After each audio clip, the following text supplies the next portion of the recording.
The envelope had been sitting on Layla's kitchen counter for 3 days before she touched it. She had walked past it at least 40 times. Every morning on her way to the kettle, she saw it. Every evening when she came home from work, it was there. She had set her coffee mug beside it in the mornings without looking at it directly. The way you do not look directly at things that are waiting for you. She moved it once, on the second day, to make room for the grocery bags. She picked it up with 2 fingers, placed it on the other side of the counter, and went about putting the shopping away, as if the envelope were no more significant than a receipt or a magazine. It was not a receipt. It was not a magazine. On the evening of the second day, in a moment she would later describe to herself as a purely practical decision, she turned it face down, the address side pressed against the tile, the blank back facing up. This helped in exactly the way she had expected it to help, which was not at all. The problem was never that she could see it. The problem was that it existed. She knew what it was. She had known from the moment it arrived. She had been waiting for it, in the specific way a person waits for something they have told themselves they are prepared for, and then discovers, when it finally arrives, that prepared is a much more complicated word than it appeared to be when they said it. It was a Wednesday evening when she finally opened it. She had come home from work carrying the particular tiredness of a day that asks too much, not through any single large demand, but through the accumulation of small ones. 6 meetings, 43 emails, 3 separate conversations about the same quarterly projection, each with a different colleague who nodded through the explanation and then came back the following hour with the same question phrased differently. She had smiled through all of it, answered all of it, produced the version of herself the day required, and then she had come home. Her shoes were by the door. Her coat was on the hook. She was standing in the kitchen in her socks with a glass of water, and the overhead light was doing what overhead lights do in the evening, making everything look slightly more real than it needs to be. The envelope was on the counter. She looked at it. If I do not open this tonight, she thought, I will not sleep. She set the glass down. She picked up the envelope. The paper was heavier than ordinary envelopes, the kind you order from a proper stationer when the occasion attached to it is important enough to warrant the care. She ran her thumb along the seal and opened it carefully, because the envelope itself was beautiful. The card inside was ivory and thick between her fingers. The lettering was gold, slightly raised so that you could feel it when you ran a fingertip across the surface. She did this before she read it. She traced the letters with her fingertip, slowly, and then she read, Daniel Oliver Hartley and Claire Ann Morrison.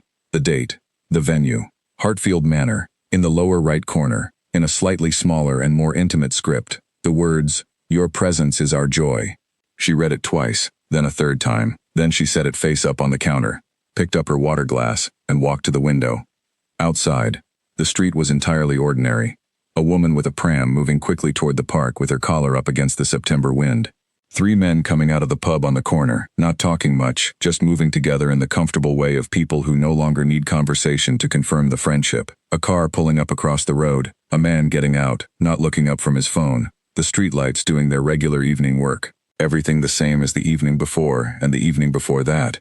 And yet something inside Layla had moved, very quietly, into a new position. She was aware of it the way you are aware of a change in pressure. Not dramatic, not announced, but undeniably present.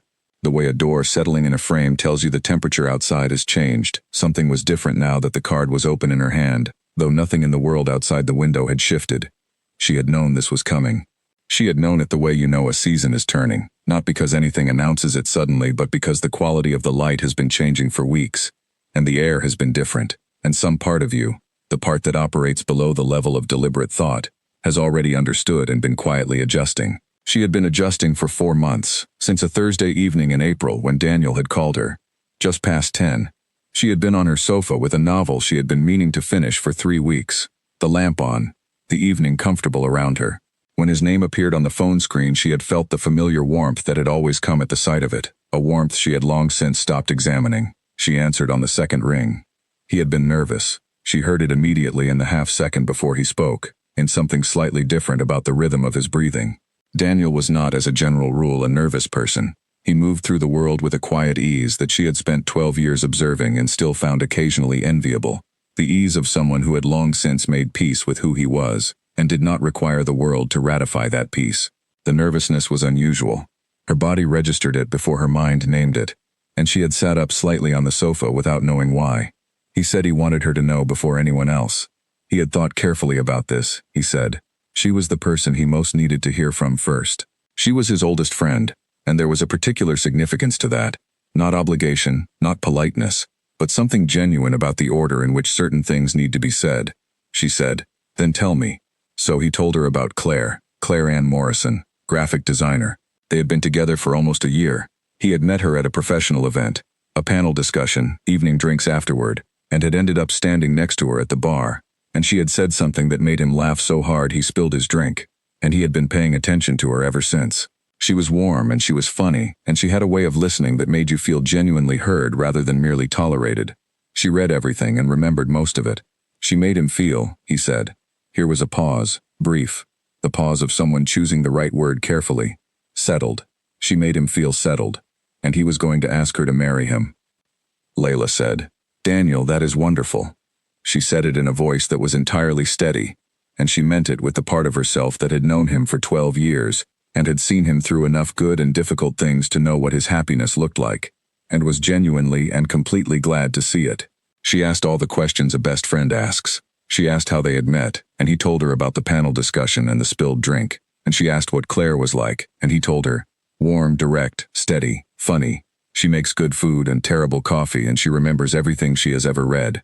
She asked if he was nervous about proposing, and he said terrified, and laughed, and the laugh had the sound of relief in it, the relief of someone who has been holding something for a long time, and has finally found somewhere safe to set it down. Layla laughed with him. She said, "She is going to say yes." He said, "You think so?" She said, "I know so." And she said she was happy for him, and she meant it entirely. And the other thing was also true. It had been true for 12 years, and it was true now, and both things could exist in the same person in the same moment without canceling each other, because she had learned over 12 years that feelings do not cancel each other simply because they are complicated. They coexist. They sit alongside each other in the interior of a person who is honest about what is there. When they hung up, she had sat in the dark on the sofa for a long time. The book was still on her lap. The lamp was still on. Nothing in the room had changed.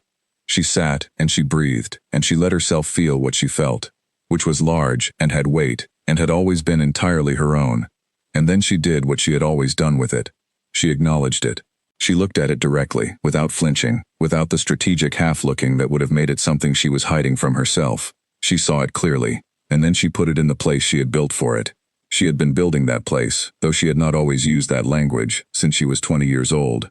Since a Tuesday afternoon in the second year of university, in an economic theory seminar that neither she nor Daniel particularly wanted to attend, when she had turned to exchange the usual glance with him and instead noticed his jaw, the slight tension when he was keeping something in, his fingers tapping once on his knee and then going completely still, the particular angle of his shoulder. She had looked away almost immediately, and had spent the rest of the seminar looking at her notebook. On the walk home afterward, in the autumn rain, she had thought about it with the direct honesty she applied to everything she examined. She understood what it was. She was 20 years old, and intelligent, and she understood exactly what it was. And she made a decision. She was going to do nothing with it. The friendship was 6 months old, and it was already one of the most real things in her life, and she was not going to risk it on the basis of something she had not yet examined fully, a feeling that might change if she gave it time, and did not treat it as an emergency. She gave it time. 12 years of time. Standing at the window with the wedding card on the counter behind her, she understood that the feeling had not resolved itself in those 12 years. It had changed shape, the way things change with time, become part of the texture of who she was, rather than something separate and effortful to carry. But it had not resolved. She had simply become very practiced at carrying it. She turned from the window. She looked at the date on the card. 10 weeks. She looked at the venue. Hartfield Manor. She had driven past it once, 7 years ago, on a road trip with a group of friends. She had seen the gates through the car window and the driveway lined with trees and the stone building at the end and had thought, "That is beautiful." She was not sure she had said it aloud. She picked up her phone. She typed, "Got your invitation. It is absolutely beautiful. I will be there." She added a small heart and sent it. His reply came in under 2 minutes. "You have no idea what that means to me. Please don't cry at my wedding." She wrote back, "I never cry." He sent 2 laughing faces. She put the phone down. She rinsed her water glass and went to bed. She did not sleep immediately. She lay in the dark and thought about 12 years, not with regret, not in a spiral, just honestly. The library steps on a cold October afternoon, when she had dropped her pen, and he had picked it up and said, "Sorry, I think your pen tried to escape." The coffee that turned into 4 hours. The January after graduation, when he moved north for work and she stayed. And the phone calls across that distance. And the visits. The night her father was in hospital for a week that felt like a year. And Daniel driving 3 hours without being asked. And sitting in a plastic chair in the corridor and saying nothing particular but being there. Which had been exactly what mattered. The midnight furniture assembly in her first flat. Daniel complaining loudly about the stairs on every trip, and then staying until 2 in the morning, because the wardrobe was not quite right, and he could not in good conscience leave while it was not quite right. 12 years. 12 years of a friendship that was real in every part. She thought, I am proud of him. I am glad he has found this, and I am going to go to that wedding, and I am going to be exactly who I need to be. She believed all three of those things. She also knew, lying in the dark with her eyes on the ceiling, that believing something and finding it easy are not the same thing. They have never been the same thing. She found the dress on a Saturday afternoon, in the third shop, navy, just below the knee, clean lines, nothing decorative. She stood in the changing room and looked at herself with the unsentimental appraisal she brought to such decisions, and she thought, this is right. This is the version of herself she was going to take to that wedding. She bought it, took it home, hung it on the back of the wardrobe door, where it waited for 10 weeks, dark against the white paint, like a small patient fact. The 10 weeks passed in the way weeks pass when you are holding two things at once, the ordinary life running on its ordinary tracks, and something beneath it that you are keeping carefully where it needs to be. She worked. She ran in the mornings. She had the dinners she had planned and the phone calls she needed to make, and the evenings that were simply evenings. She and Daniel messaged as they always did. He sent her a photograph of the venue during a rehearsal walkthrough. She told him it looked wonderful. He said Claire was doing 17 things simultaneously. She said that sounded about right. He said she was extraordinary. Layla said she knew. The night before the wedding, she could not sleep, not for practical reasons. She lay in the dark and understood that there is a kind of tiredness that comes from holding something carefully for a very long time, and that she was feeling it. Not regret, not grief, just the weight of the holding, which is real, which she had always known was real, even when she had been choosing it freely. She made herself a promise. She would be there fully. She would not withdraw or disappear or make any moment of the day about her own interior. She would sit in that room and watch her best friend marry a genuinely wonderful woman, and she would be glad, and whatever else she was feeling would stay exactly where she had always kept it. She made the promise clearly.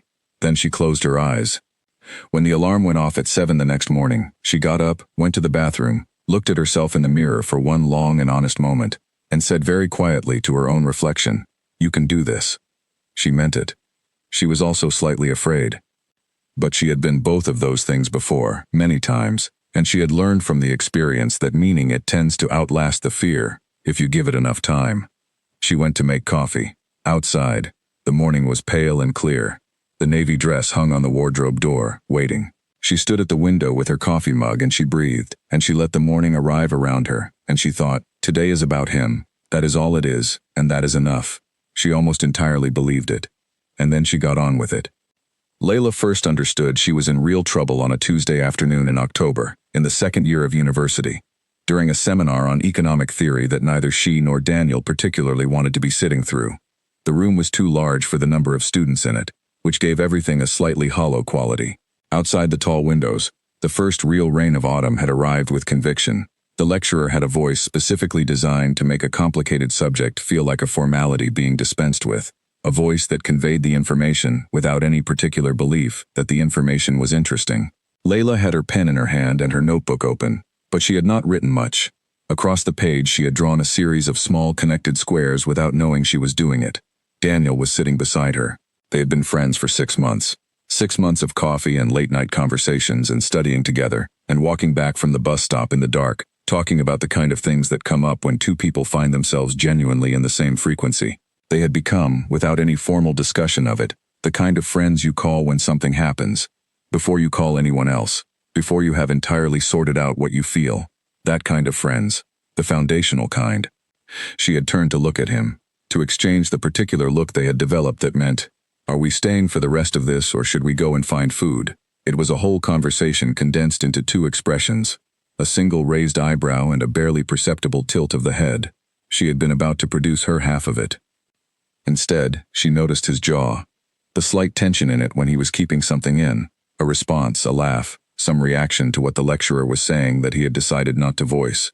but she noticed his fingers on his knee, which tapped once, briefly, and then went completely still.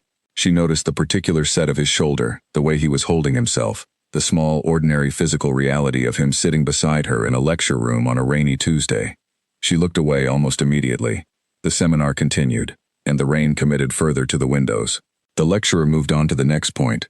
Layla looked at the connected squares on her notebook page and did not add to them.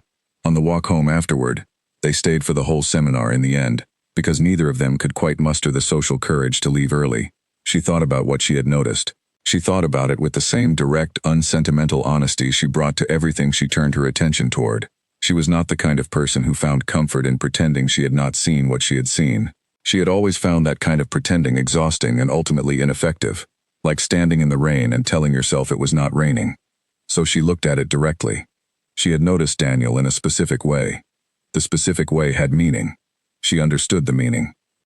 She was 20 years old, and she was honest with herself, and the combination of those two facts left very little room for comfortable ambiguity. By the time she reached her door, she had built the room. She had not called it that then. She had simply thought of it as deciding where something lived. But looking back, what she built that afternoon was a room, an interior space with a specific and deliberate purpose, to hold the feeling, to acknowledge it without apology, and to keep it in a place where it could not press outward against the friendship and change what the friendship was. The friendship was worth building for. 6 months of knowing Daniel had already made that clear. The feeling went into the room. The friendship continued. And it continued well. That was the part she had always been careful to be honest about. The friendship was not a consolation prize for something she had not been able to have. The friendship was genuinely one of the best things in her life, and she had known that from early on. The particular quality of it. Two people who found in each other a kind of ease that required no performance, no editing, no strategic presentation of the self, was not something she had experienced in many other relationships. She valued it clearly. The choice to keep the feeling in the room was not a sacrifice that cost her everything. It was a choice that preserved something she valued more than what she might have gained by discarding it. This did not mean the choice was without weight. Layla was not interested in pretending that things without weight were light. The choice had weight. It had asked things of her over the years, required an attention to the maintenance of the interior room that she gave without complaint, but also without pretending, did not exist. She had asked herself, at various points over the 12 years, whether she should simply tell him. She had thought about it carefully each time. She was not, in principle, afraid of difficult conversations. Her work required them regularly, and she was skilled at them. She was not someone who avoided honesty, because honesty was uncomfortable. She had sat with the question of telling him, and worked through it with the methodical clarity she brought to complicated problems. The conclusion had always been the same. There were two possible outcomes. In one, he felt the same, or something like it, and the friendship became something else, different, changed, entered into a territory that had new possibilities but also new vulnerabilities.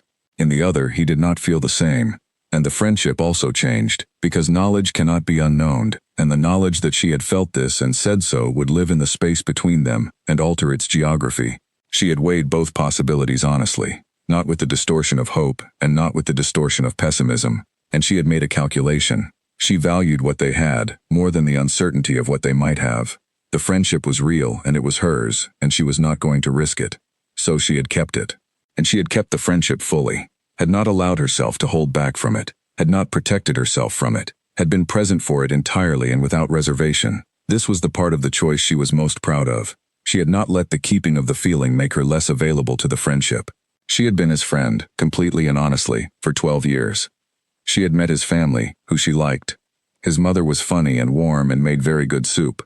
His brother Oliver was easy company, and genuinely fond of Daniel, in a way that expressed itself through relentless and affectionate teasing, which was the best kind of brotherly love. She had met his colleagues over the years, at various events and gatherings, and had formed honest opinions of all of them, positive and less so, which she shared with Daniel when he asked, which he did because he trusted her judgment, and she had never given him reason not to.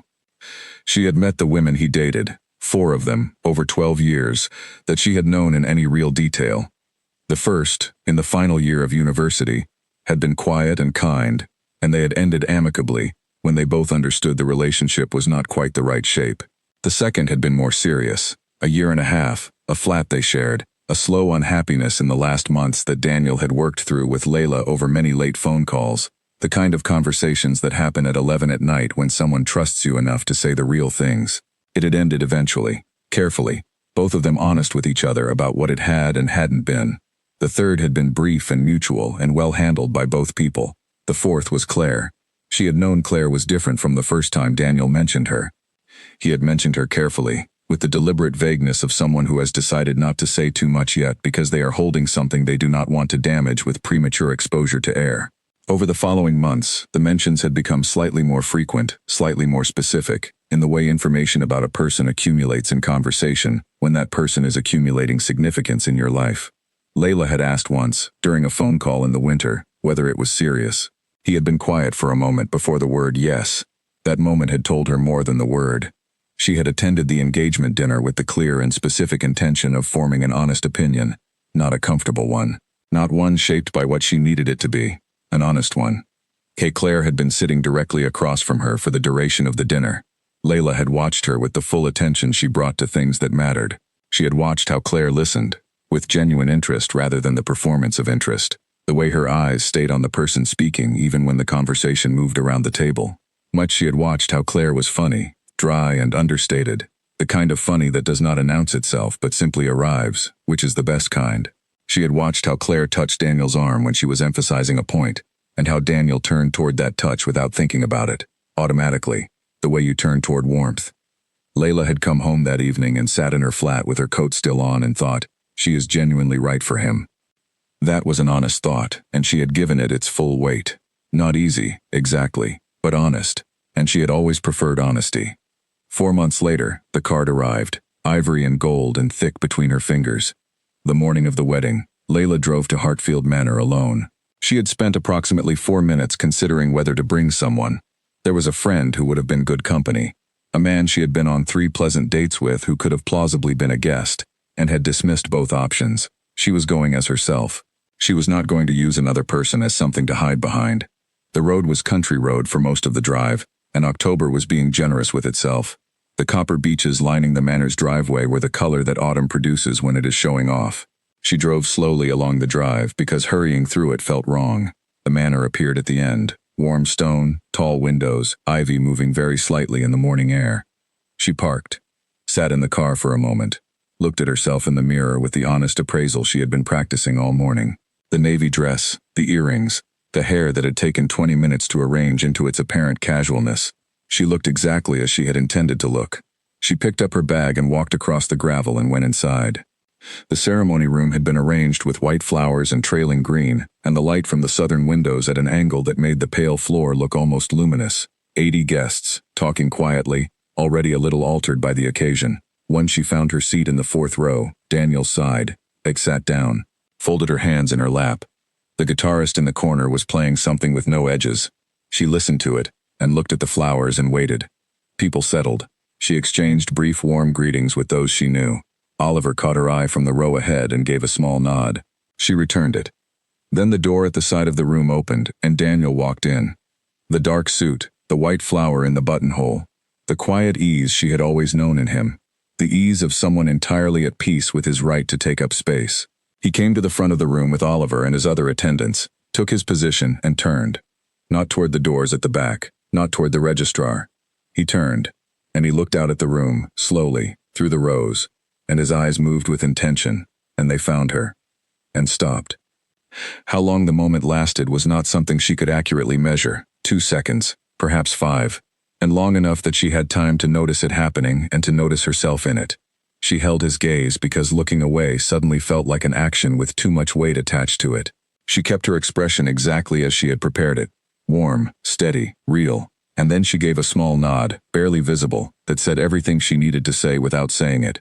I am here, I am glad, everything is all right, and she looked down at her hands. She did not know how long his eyes stayed after she looked away. She was focused on her own management with the precision the moment required. She did not know that he kept looking for another full second after she had looked away. The music changed. The doors at the back opened, and Claire walked in, white and luminous, looking only at Daniel, with the clear directness that Layla had already observed was one of the most characteristic things about her. Layla looked at Daniel's face, at the moment Claire appeared. She saw it change. The breath he drew, The particular stillness of someone trying to hold themselves together in a public moment because they are very moved. Layla looked at the white flowers on the left side of the room. She breathed.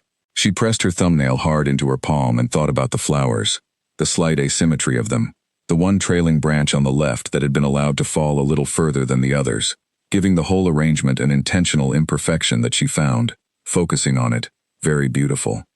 The ceremony began. She had a memory of Daniel from their first year of friendship that she returned to sometimes, not because it was dramatic, but because it was, she thought, the most accurate single image of why the friendship had become what it had become. They had been studying in the library, or pretending to study, in the way students pretend to study when they are actually just sitting in the same room and occasionally looking at the same texts and talking when they cannot help it. It had been late in the term, when the days were short and the library was very warm, and the kind of tired that comes with the end of a long semester was settling on both of them. They had been there for 3 hours. The light outside the tall windows had gone from afternoon to dark. At some point, Daniel had put down his pen and leaned back in his chair and said, "Do you ever think about the fact that most of what we are told we should want is things that can be taken away from us?" She had looked at him. He said, "Wealth, success, the approval of other people. These are all things that can be taken away. But the person you are, the choices you make about who you are, those are yours. No one can take those." She had thought about that for a moment. Then she had said, "Where did that come from?" He had said, "Chapter 11. But I got distracted." She had laughed. He had laughed. And they had gone back to their books. But the thought had stayed with her, in the particular way that certain thoughts stay, below the level of active engagement, somewhere in the structure of you, becoming part of how you understand things, the person you are, and the choices you make about who you are. Those are yours. She had been 20 years old and she had already, in that library, on that late evening, been building the person she intended to be. The interior room was not yet 6 months old. She was still learning its dimensions. But she had already understood, even then, that what she was building was hers, and that the having of it was not dependent on any outcome, not dependent on any other person's choices, not contingent on anything outside herself. That understanding had never left her. 12 years later, it was what she was still building from. She thought about that memory sometimes and she was glad of it. Glad that they had been young together, and had had conversations like that in libraries in the early winter dark. Glad that the conversation had happened, and that she had kept the thought, even if she had not remembered exactly where it came from. Glad for the friendship, which had been real from the beginning, which had been building towards something from the first afternoon on the library steps. But the friendship had been worth every choice she had made about it. She was certain of that, and the certainty was the clean kind. The kind that comes from having looked at a thing honestly for a long time and being able to say, without qualification, yes, this, exactly this. There are things a person prepares for, and things a person believes they have prepared for, and then there is the actual day, the way it arrives in its fullness and its specificity, and asks you to live it rather than imagine it. Layla had prepared carefully. She had been preparing, in some diffuse and ongoing way, for the entire 10 weeks since the invitation arrived. She had thought through the difficult moments. She had decided how she would navigate each one. She had told herself, many times, that the most important thing about this day was not her own interior experience but her visible conduct, how she showed up for someone who deserved to have her there fully. The ceremony had cooperated with this plan, more or less. She had sat in the 4th row with her hands folded and her breathing even, and she had listened to the words being said, and she had been genuinely present for them. There had been one difficult moment, brief and contained. Daniel's voice caught very slightly on the word always during his vows, an almost imperceptible catch, something that would have been invisible to anyone who did not know his voice as well as she knew it. She had pressed her thumbnail hard into her palm, and thought about nothing, deliberately and with great focus, until the moment passed. And then the vows were complete, and the room responded with the warmth that rooms produce in those moments, and she applauded with everyone else, and she was through the ceremony. The photographs were a different kind of management. Photographs require you to be visible in a particular way. You cannot fold your hands in your lap in a photograph. You cannot direct your gaze at a point on the wall to compose yourself. You must be present in the frame. She had stood in the correct groups and placed her hands correctly, and found the right expression each time the camera was raised. When the photographer called for close friends of the groom, she moved into the group, and Daniel put his arm around her in the easy and automatic way he always had. The arm of a person who knows precisely where the other person is in relation to his own body, from long practice, and she stood beside him and looked at the camera. she thought, just briefly. This photograph will exist for a long time. I am in it. I am exactly who I am. And she was. The drinks reception on the terrace was lit by the most extraordinary October afternoon. The sun in mid-autumn, at the right hour, produces a quality of light that is specific and unrepeatable. Sideways, warm, making everything look as if it has been slightly turned up in the light settings of the world. She had spoken to Oliver, who was easy and funny and entirely himself. She spoke to Penny, a colleague of Claire's, who turned out to be so genuinely entertaining that Layla had relaxed into the conversation without any particular effort. She drank one glass of champagne and switched to water, because she needed her mind clear. The wedding breakfast was 5 courses and genuinely well done. She had been placed between a man from Daniel's office who had interesting things to say about urban architecture, and a friend of Claire's family who was warm and slightly chaotic, and made a particular kind of company that is easy to be with, because nothing they say requires a careful response. The combination made the dinner move. She was present for it, interested, genuinely engaged. The speeches. Oliver's best man speech was excellent, the kind that can only be written by someone who actually knows the person, full of specific things, not generic observations about grooms. Claire's father was brief and precise, and at the end he said one sentence about his daughter that produced a quiet change in the room, the particular change that happens when someone says something absolutely true in very few words. Daniel's speech he gave standing, with Claire's hand in his. He was not trying to move anyone, he was simply saying true things, in the way that is more affecting than any performance. Near the end, he said something about what it means to find the person who changes what you are capable of, and Layla looked at her water glass and breathed and counted 3 seconds very carefully. Then it was done. Then the tables were moved. Then the music changed, becoming something different, looser, warmer. The music that signals a transition has been made, and now the evening can begin. And then the first dance. This was the moment Layla had not fully prepared for, and she had known it while she was avoiding preparing for it. She had kept it at the edge of her thinking because to think about it specifically was to give it too large a space in advance, to let it expand before it needed to. When it arrived, it was harder than she had imagined, but not in the way she had imagined.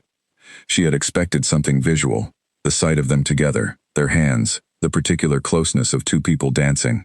She had expected the visual difficulty and had prepared for it in the way she prepared for such things, with the same steady attention and the same firm hand on her own interior. What she had not anticipated was the private nature of them. The floor cleared. The guests formed a loose circle around the edges of the room, and the music began. Something she did not recognize, slow and understated. A piano underneath and a voice doing something careful with the melody. Daniel and Claire moved together into the cleared space, and they were talking to each other. Quietly, privately, completely absorbed in each other. The room existed around them and they had simply forgotten it. The song moved through the air, and they were somewhere inside it. The 2 of them, somewhere Layla could not see. She watched for a few seconds, then she looked elsewhere. She looked at the windows, where the evening was fully dark outside, pressing its dark against the glass while the room behind her held its gold. She looked at the guests ranged around the circle, at the expressions on their faces, the tender look that a first dance produces in people who are watching someone else's happiness. She looked at the flowers on the nearby table. She looked at her own hands. And then a woman near her, a guest she did not know, older, standing with one hand at her chest in the attitude of someone who has been caught off guard by feeling, made a small sound. Not quite a sound of emotion, not a sigh or a cry, just the small involuntary intake of breath that happens when something arrives before you have braced yourself for it. The sound was entirely unremarkable, and it broke something open in Layla. A hairline crack, not a collapse. Something small and specific and immediate. The place where the careful maintenance had been under sustained pressure, and had found, in the smallest sound, a point of release. She felt the heat behind her eyes. She felt the tension in her jaw and throat that she knew, had felt before in private, had always been able to manage before. She pressed her thumbnail hard into her palm. It was not enough this time. She moved. 3 steps to the left, unhurried, nothing in the movement to catch anyone's attention, through the gap in the heavy curtain beside the tall window, and out onto the narrow section of terrace on the other side, where the cold air arrived like something reliable. She stood at the edge of the terrace. Dark garden, the pale oval of the moon above the tree line, the shapes of the copper beeches, enormous and still in the dark. She gave herself 30 seconds. She did not cry. She came very close, and she knew exactly how close she was, and she did not look away from the knowing. She breathed 3 times, very slowly, in the cold air. she said without words to herself. I know. And then, enough. Not a command, not a punishment, simply a direction. She had given herself 30 seconds, and the 30 seconds were done. She straightened. She stepped back through the curtain. She found the expression she needed, and it was there, where she had kept it, exactly as she had left it. She smoothed the front of the navy dress once with both hands, a small automatic gesture. She turned back to the room. She did not know that Daniel, standing on the dance floor with Claire, had let his eyes move across the room in a pattern he had not been fully conscious of. A pattern that had been repeating itself all evening, a pull toward a specific point in the room, and checking and a rechecking. She did not know that those eyes had found the empty space where she had been standing, and had stayed on it for a moment, and had then found her as she stepped back through the curtain, and had stayed on her as she smoothed the front of her dress and lifted her chin, and turned back to the room with exactly the expression she had been wearing all evening. She did not know any of that. She was managing herself with the precision the moment required. But he knew. The first dance ended. The floor opened. The evening gathered momentum in the way wedding evenings do, once the formal things are complete, and people are released into the freedom of simply celebrating. The noise level rose pleasantly. People moved more freely. She danced twice, both times in groups, both times easy. She spoke to more people. She ate the small desserts circulating on trays. She found conversations that genuinely interested her and let herself be in them. She was present. That is the word that fits. She was genuinely present, not performing presence but actually there, in the room. Glad to be in it. Glad for the occasion and the people and the warmth. This was not a mask over emptiness. The gladness was real, and the other thing was also real. And she had been holding both for so long that she had become very good at the holding. It was toward the end of the evening, when the room had thinned slightly, and the music had found its slower late-night quality, and Layla had come to stand at the far windows with a glass of water, that Mara appeared. Claire's younger sister, 27, an architect. Layla had met her 3 times over the past year and had liked her each time. Mara had a directness that was the quiet kind, the kind that belongs to people who have thought carefully about what they want to say before saying it, rather than people who say things without thinking and call it honesty. She arrived beside Layla at the windows and stood for a moment without speaking. Layla did not fill the silence. Some silences are waiting for something specific, and filling them prematurely is a form of interruption. Mara said, "He has been watching you all evening." Layla kept her expression exactly where it was. She said, "What do you mean?"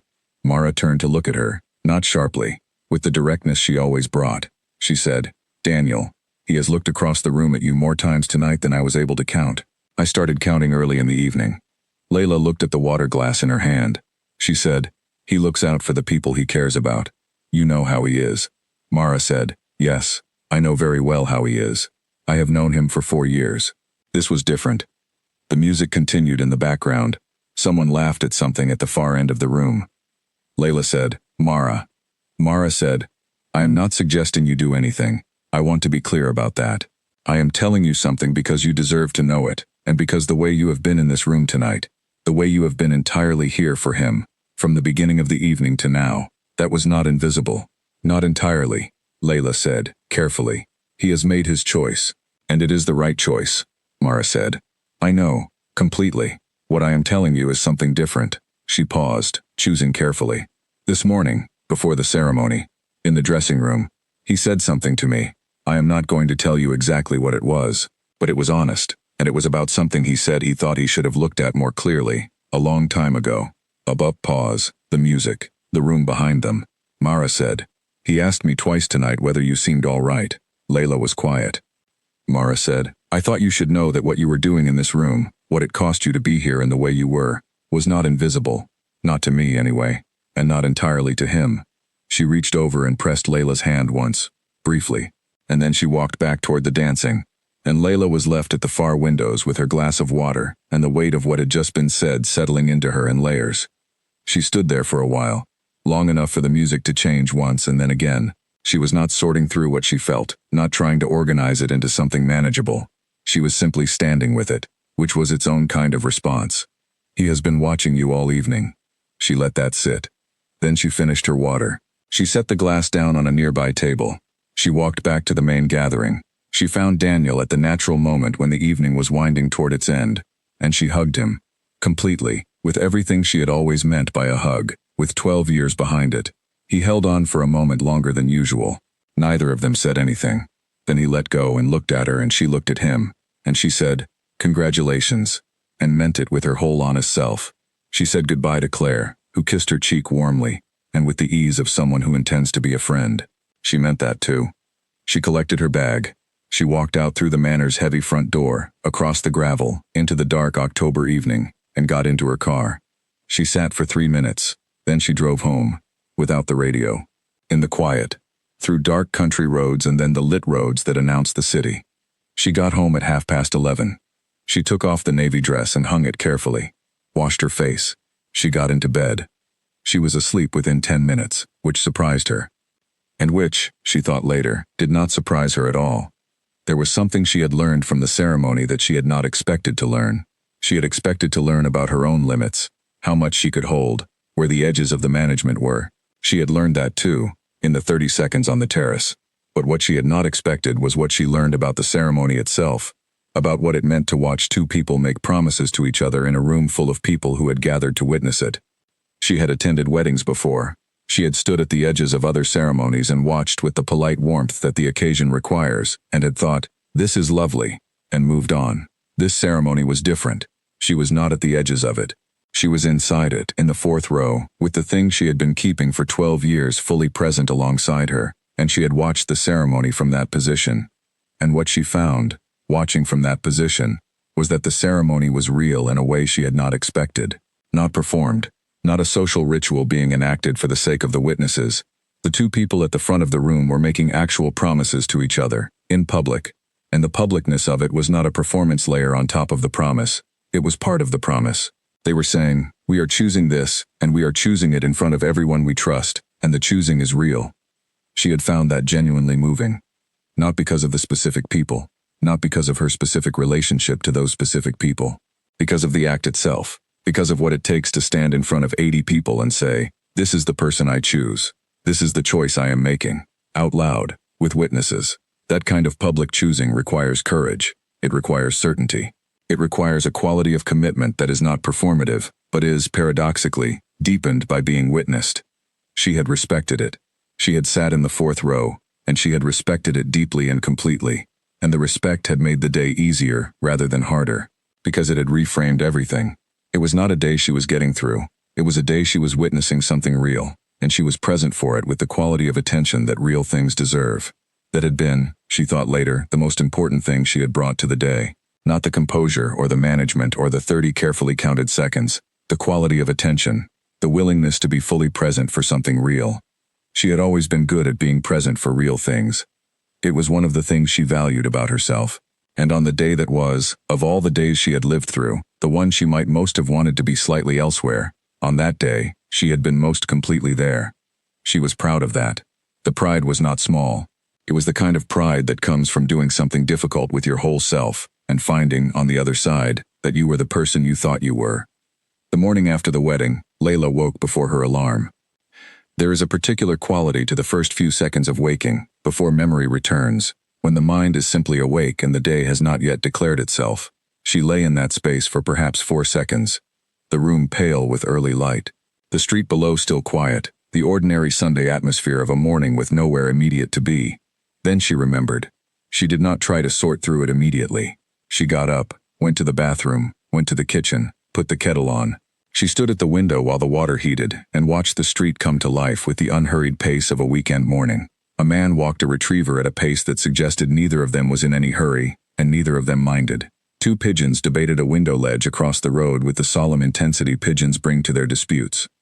She made coffee, sat at the table, opened her phone. Messages from people who had also been at the wedding. The expected morning after exchange. It was so beautiful. The flowers. Didn't Claire look wonderful? The speeches. She replied to each one with something genuine and appropriate.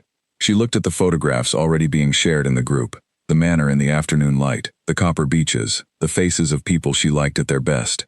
She looked at them honestly. No message from Daniel. She had not expected one. He was at the beginning of the first days of his marriage, which was exactly where his attention ought to be. She put the phone down and sat with her coffee. Mara had said, "He has been watching you all evening." She sat with that. She let herself think about it honestly, not with the distorting urgency of hope, and not with the deliberate suppression of it either. She turned the information over and looked at its different sides. She had built the interior room on a founding assumption that no one could see it, that the management was precise enough, the maintenance careful enough, that nothing of the interior was visible from outside, that she had been carrying the thing alone, which was a form of safety as well as a form of weight. The aloneness meant no one else was implicated. No one else was carrying something they hadn't asked for. She was the only one who knew, and so she was the only one who needed to do anything about it. And what she had done about it was keep it carefully in the place she had built for it. And now, not entirely alone, not as invisible as she had believed. She did not know what that meant yet. Some information needs time before its actual weight becomes clear. She had learned this about herself. She was not always good at knowing immediately what things meant. She was very good at knowing eventually, if she gave herself time to carry the information and see how it settled. She gave herself time. The weeks after the wedding were, from the outside, entirely ordinary. She worked. She ran in the mornings in the dark and the November cold, along the familiar river path that she knew well enough to navigate with her attention elsewhere. She made dinner in the evenings. She read. She called her mother on Sunday afternoons. She maintained the rhythms of her life with the competence she had always brought to them. She and Daniel messaged as they always had. The frequency and tone were unchanged. He sent her a photograph from the honeymoon, a very blue sea, a brief caption about the water being exactly the color she had always said the sea should be. She replied warmly, and asked about the food. He sent enthusiastic paragraphs about a fish restaurant. It was easy. It was the friendship. She thought, on her morning runs and in the spaces between things, about what Mara had said, about the 2 times Daniel had asked whether she seemed all right, about what he had said in the dressing room, which Mara had not quoted but had described as honest, and about something he should have looked at more clearly. She thought about the moment before the ceremony when his eyes had found her and stayed. She thought about what she had not been watching while she was managing herself. What had been happening on the other side of the room? She did not construct conclusions from these things. She held them. She let them settle at whatever level they were going to settle. 3.5 weeks after the wedding, she came home on a Monday evening to find an envelope on her mat. She picked it up before she had taken off her coat. She stood in the hallway in her coat and looked at the handwriting on the front. She thought, I am not going to do 3 days. She opened it in the hallway. 2 pages, plain paper, the handwriting careful in the way it became careful when he was writing something that required precision. She had seen this version of his handwriting before, on a letter he had written to her when she moved city briefly for a job, and they had both returned to writing for a few months, and in the card he had sent when her father died, which she had kept. He wrote that he had been deciding whether to send this letter for 10 days. He had decided to send it because honesty had always been the most reliable thing between them, and this was a situation in which honesty felt, to him, like the necessary thing even if it was not the comfortable one. He wrote that during the wedding his eyes had kept finding her. He understood, he said, how that sounded, and he was not trying to make it into something it was not, but it had happened, consistently, over the course of the whole evening, with a specificity that he could not fully explain by saying he was simply paying attention to his guests. He had been looking for her, specifically, and repeatedly. He had noticed when she was not in the place she had been. He had watched her step back through the curtain near the windows. He wrote that after the evening, Mara had said something to him. He did not write what Mara had said. He wrote only that it had opened something in him that he had not allowed himself to examine directly, and that this something had been with him for 3 weeks and would not sit quietly. Then, I think I have been keeping something in a place I did not visit.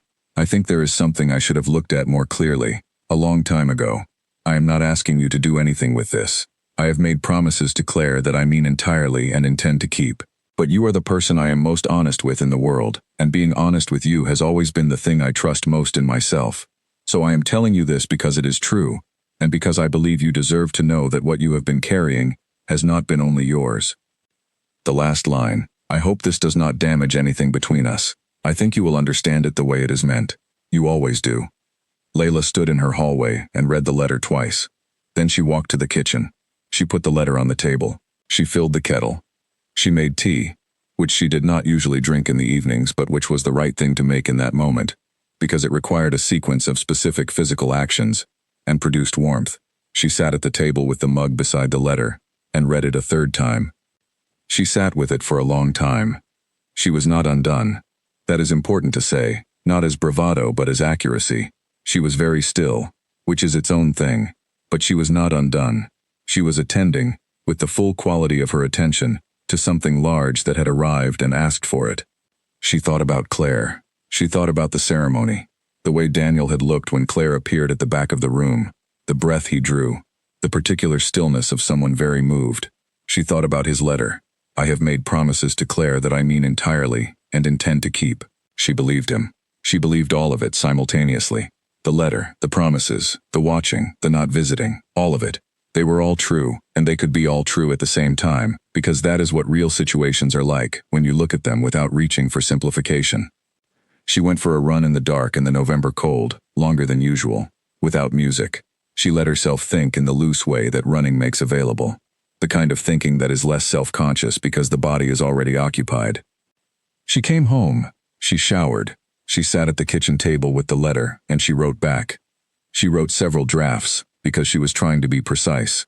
She knew what she needed to say, but the saying of it required care. In the end, she wrote, she had opened the letter in the hallway in her coat, which she thought told him something. She wrote that there had been something she had kept for a long time, in a similar place to the one he described, built intentionally, maintained carefully, and not regretted. The friendship had been worth the building. 12 years of what they had was not what you say when you cannot have the other thing. It was the actual thing she had wanted, and kept and valued. She needed him to understand that clearly. She wrote, I am glad you told me.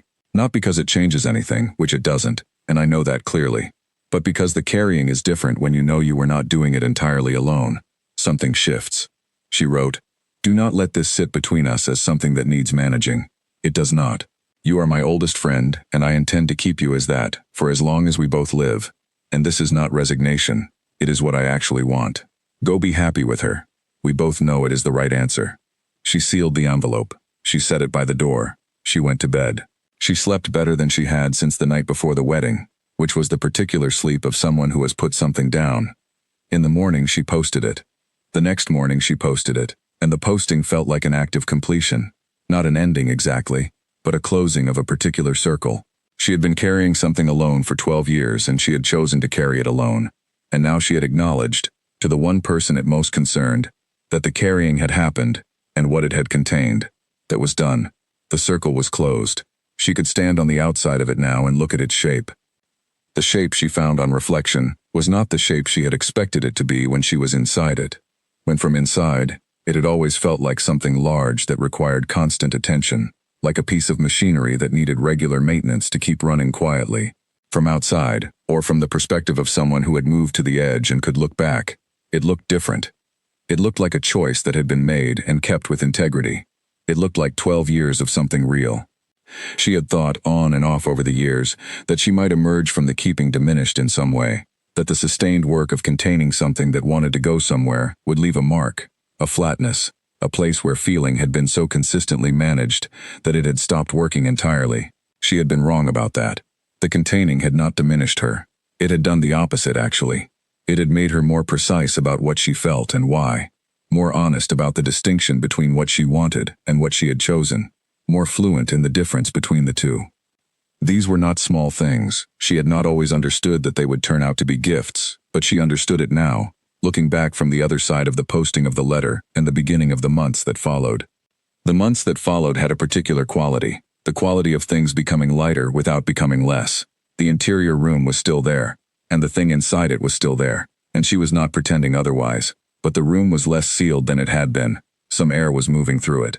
The door, while not thrown open, was no longer locked in quite the way it had been for 12 years, and a less sealed room is a lighter room to maintain. Daniel's response, when it came, was brief and warm and exactly right. She had written back with 2 sentences. They had sent a laughing emoji each. And then the thing they had been for 12 years, which was friends in the deep and reliable and honest sense, had simply continued. She had thought it might feel strange, afterward, that there might be a new quality of awkwardness, a carefulness, that had not been there before. There was none. If anything, it was slightly easier, the knowing on both sides, the mutual acknowledgement that they had each been keeping something and had chosen to keep the friendship above it. That turned out not to be a new complication, but a new simplicity. They were 2 people who had known each other for 12 years and had each, independently, made the honest choice. There was nothing to be careful about in that. It was just the truth of what had happened, and truth is almost always easier to be around than the management of it.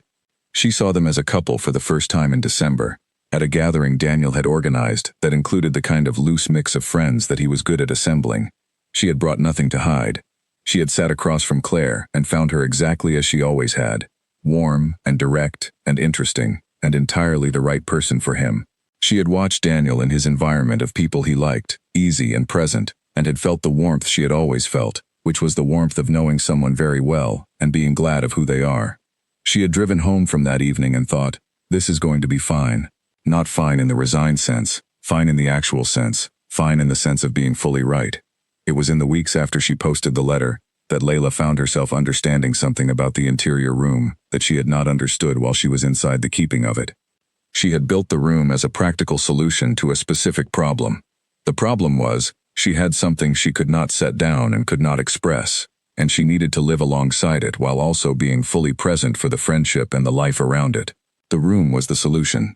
It gave the thing a place, and the place kept it from spreading into everything else. But the room had done something else, something she had not planned. It had given her a practice. The daily work of maintaining it, the acknowledgement and the returning to the right place, the checking and the correcting, the sustained attention to the difference between what she was feeling and what she was doing. That had been a practice in the way that running was a practice. You did not run once and become a runner. You ran every day, for years, and the running changed you, and you became someone who was different from who you had been before you started running. She had maintained the room every day for 12 years. The maintenance had changed her. She was different from who she had been at 20, before the room, and the differences were not diminishments. They were additions. She was more precise about what she felt. She was more honest about the distinction between feeling and choosing. She was more attentive to her own interior life, and that attentiveness extended outward. She was more attentive to the interior lives of other people too. More likely to notice what was not being said. More likely to hear the pause before someone spoke and understand what the pause contained.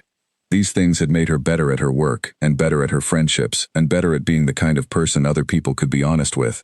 And all of it had come from the room, from the specific practice of that 12-year maintenance. She was 40 minutes into a run in the cold November dark when this understanding arrived, and she slowed slightly when it did, because she wanted to hold it properly, not run past it. She understood. The room was not only a place where something was kept, it was a practice that had made her, the keeping had made her, as surely as the friendship had made her, as surely as the 12 years had made her, all of it together, all of it the same story. She was glad of the whole story. She ran the rest of the route at her regular pace and came home and stood under the hot shower and thought, the person the 12 years made is someone I can be glad of, and that is the right ending. Not the wedding or the letters or the months after. The gladness, that was the right ending. She was very glad. She posted the letter on a Tuesday morning, at the box on the corner, and heard it land on the pile inside with a small sound that felt larger than it was. She walked back to her flat, made another coffee, and went to work. The day was entirely ordinary in its requirements, and she met all of them. She was good at her work, had always been good at it, and being good at it required the same thing it had always required, her full attention, applied without reserve. She gave it. She went to the meetings and contributed substantively. She reviewed the documents and gave specific feedback. She answered the emails that required answers, and left the ones that could wait until tomorrow. In the quiet spaces between tasks, she thought about the letter, and then she let herself stop thinking about it, because the thinking was done.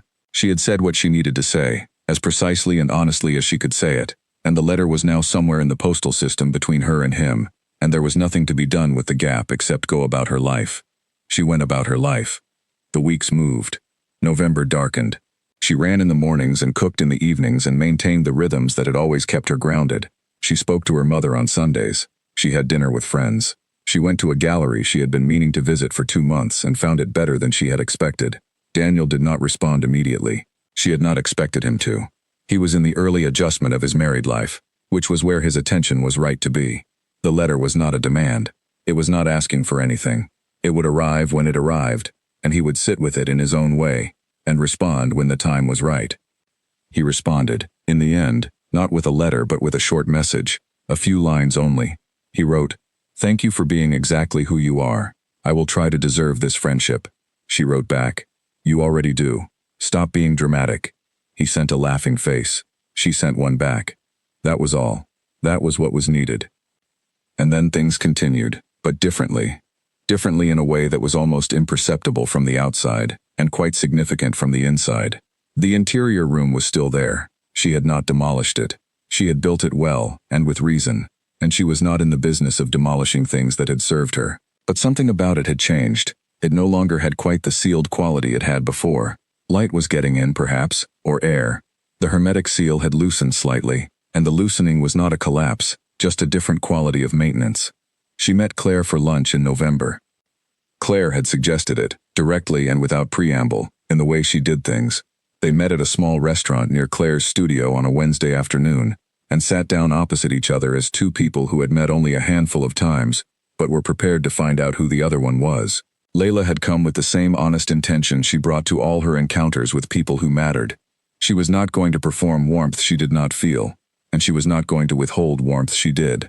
It turned out she did not need to manage either extreme. Claire was easy to like in the specific and undeniable way that some people are easy to like, not because they are trying to be liked, but because they are genuinely interested in the people they are with, and that interest is visible and not strategic. They talked for 2 hours about Claire's current design project and its particular challenges, about an exhibition Layla had recently been to, and which Claire had also been wanting to see, about a book they had both read without knowing the other had read it. Claire was funny, dry and understated, the kind that does not announce itself. She paid attention when Layla spoke. She pushed back gently on one thing Layla said about the exhibition, and was right to push back, which Layla acknowledged directly. Layla walked home thinking, I genuinely like her. And then of course I do. That is exactly how this was always going to go if it was going to go well. She had a coffee with Callum for the first time in January. He was a friend of a friend, someone mentioned at a dinner in December as someone she might find interesting. She had gone to the dinner without particular expectations. He had been standing near the kitchen, quiet in the way that is not shy but simply unhurried, and they had started talking and had not really stopped for the rest of the evening. He was an ecologist, interested specifically in coastal systems and the ecology of transition zones, the spaces between land and water where the most interesting things happen. He talked about his work the way people talk about something they have genuinely thought about for a long time, with a specificity that made even the unfamiliar compelling. She found she was interested, not performing interest. That was her test. He texted the next day to ask if she would like to have coffee. She read the message and thought, yes. She replied, yes.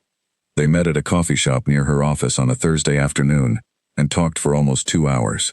She learned more about the coastal systems work. He learned about hers. They talked about books and discovered more common ground than she had expected. They talked about where they had grown up, which was different places, and what that had made them assume was universal that turned out not to be.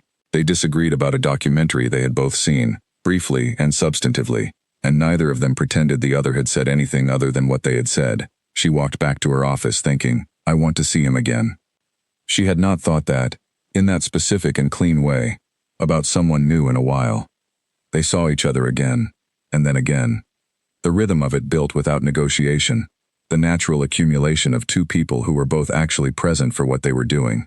Weekend afternoons along the river, evenings at one flat or the other attempting to cook dinner with varying degrees of success. She burned things by failing to attend to them. He added ingredients in the wrong order with absolute confidence and imperfect results. And the disasters were funnier than anything else, and the failures kept producing things that were still, somehow, edible.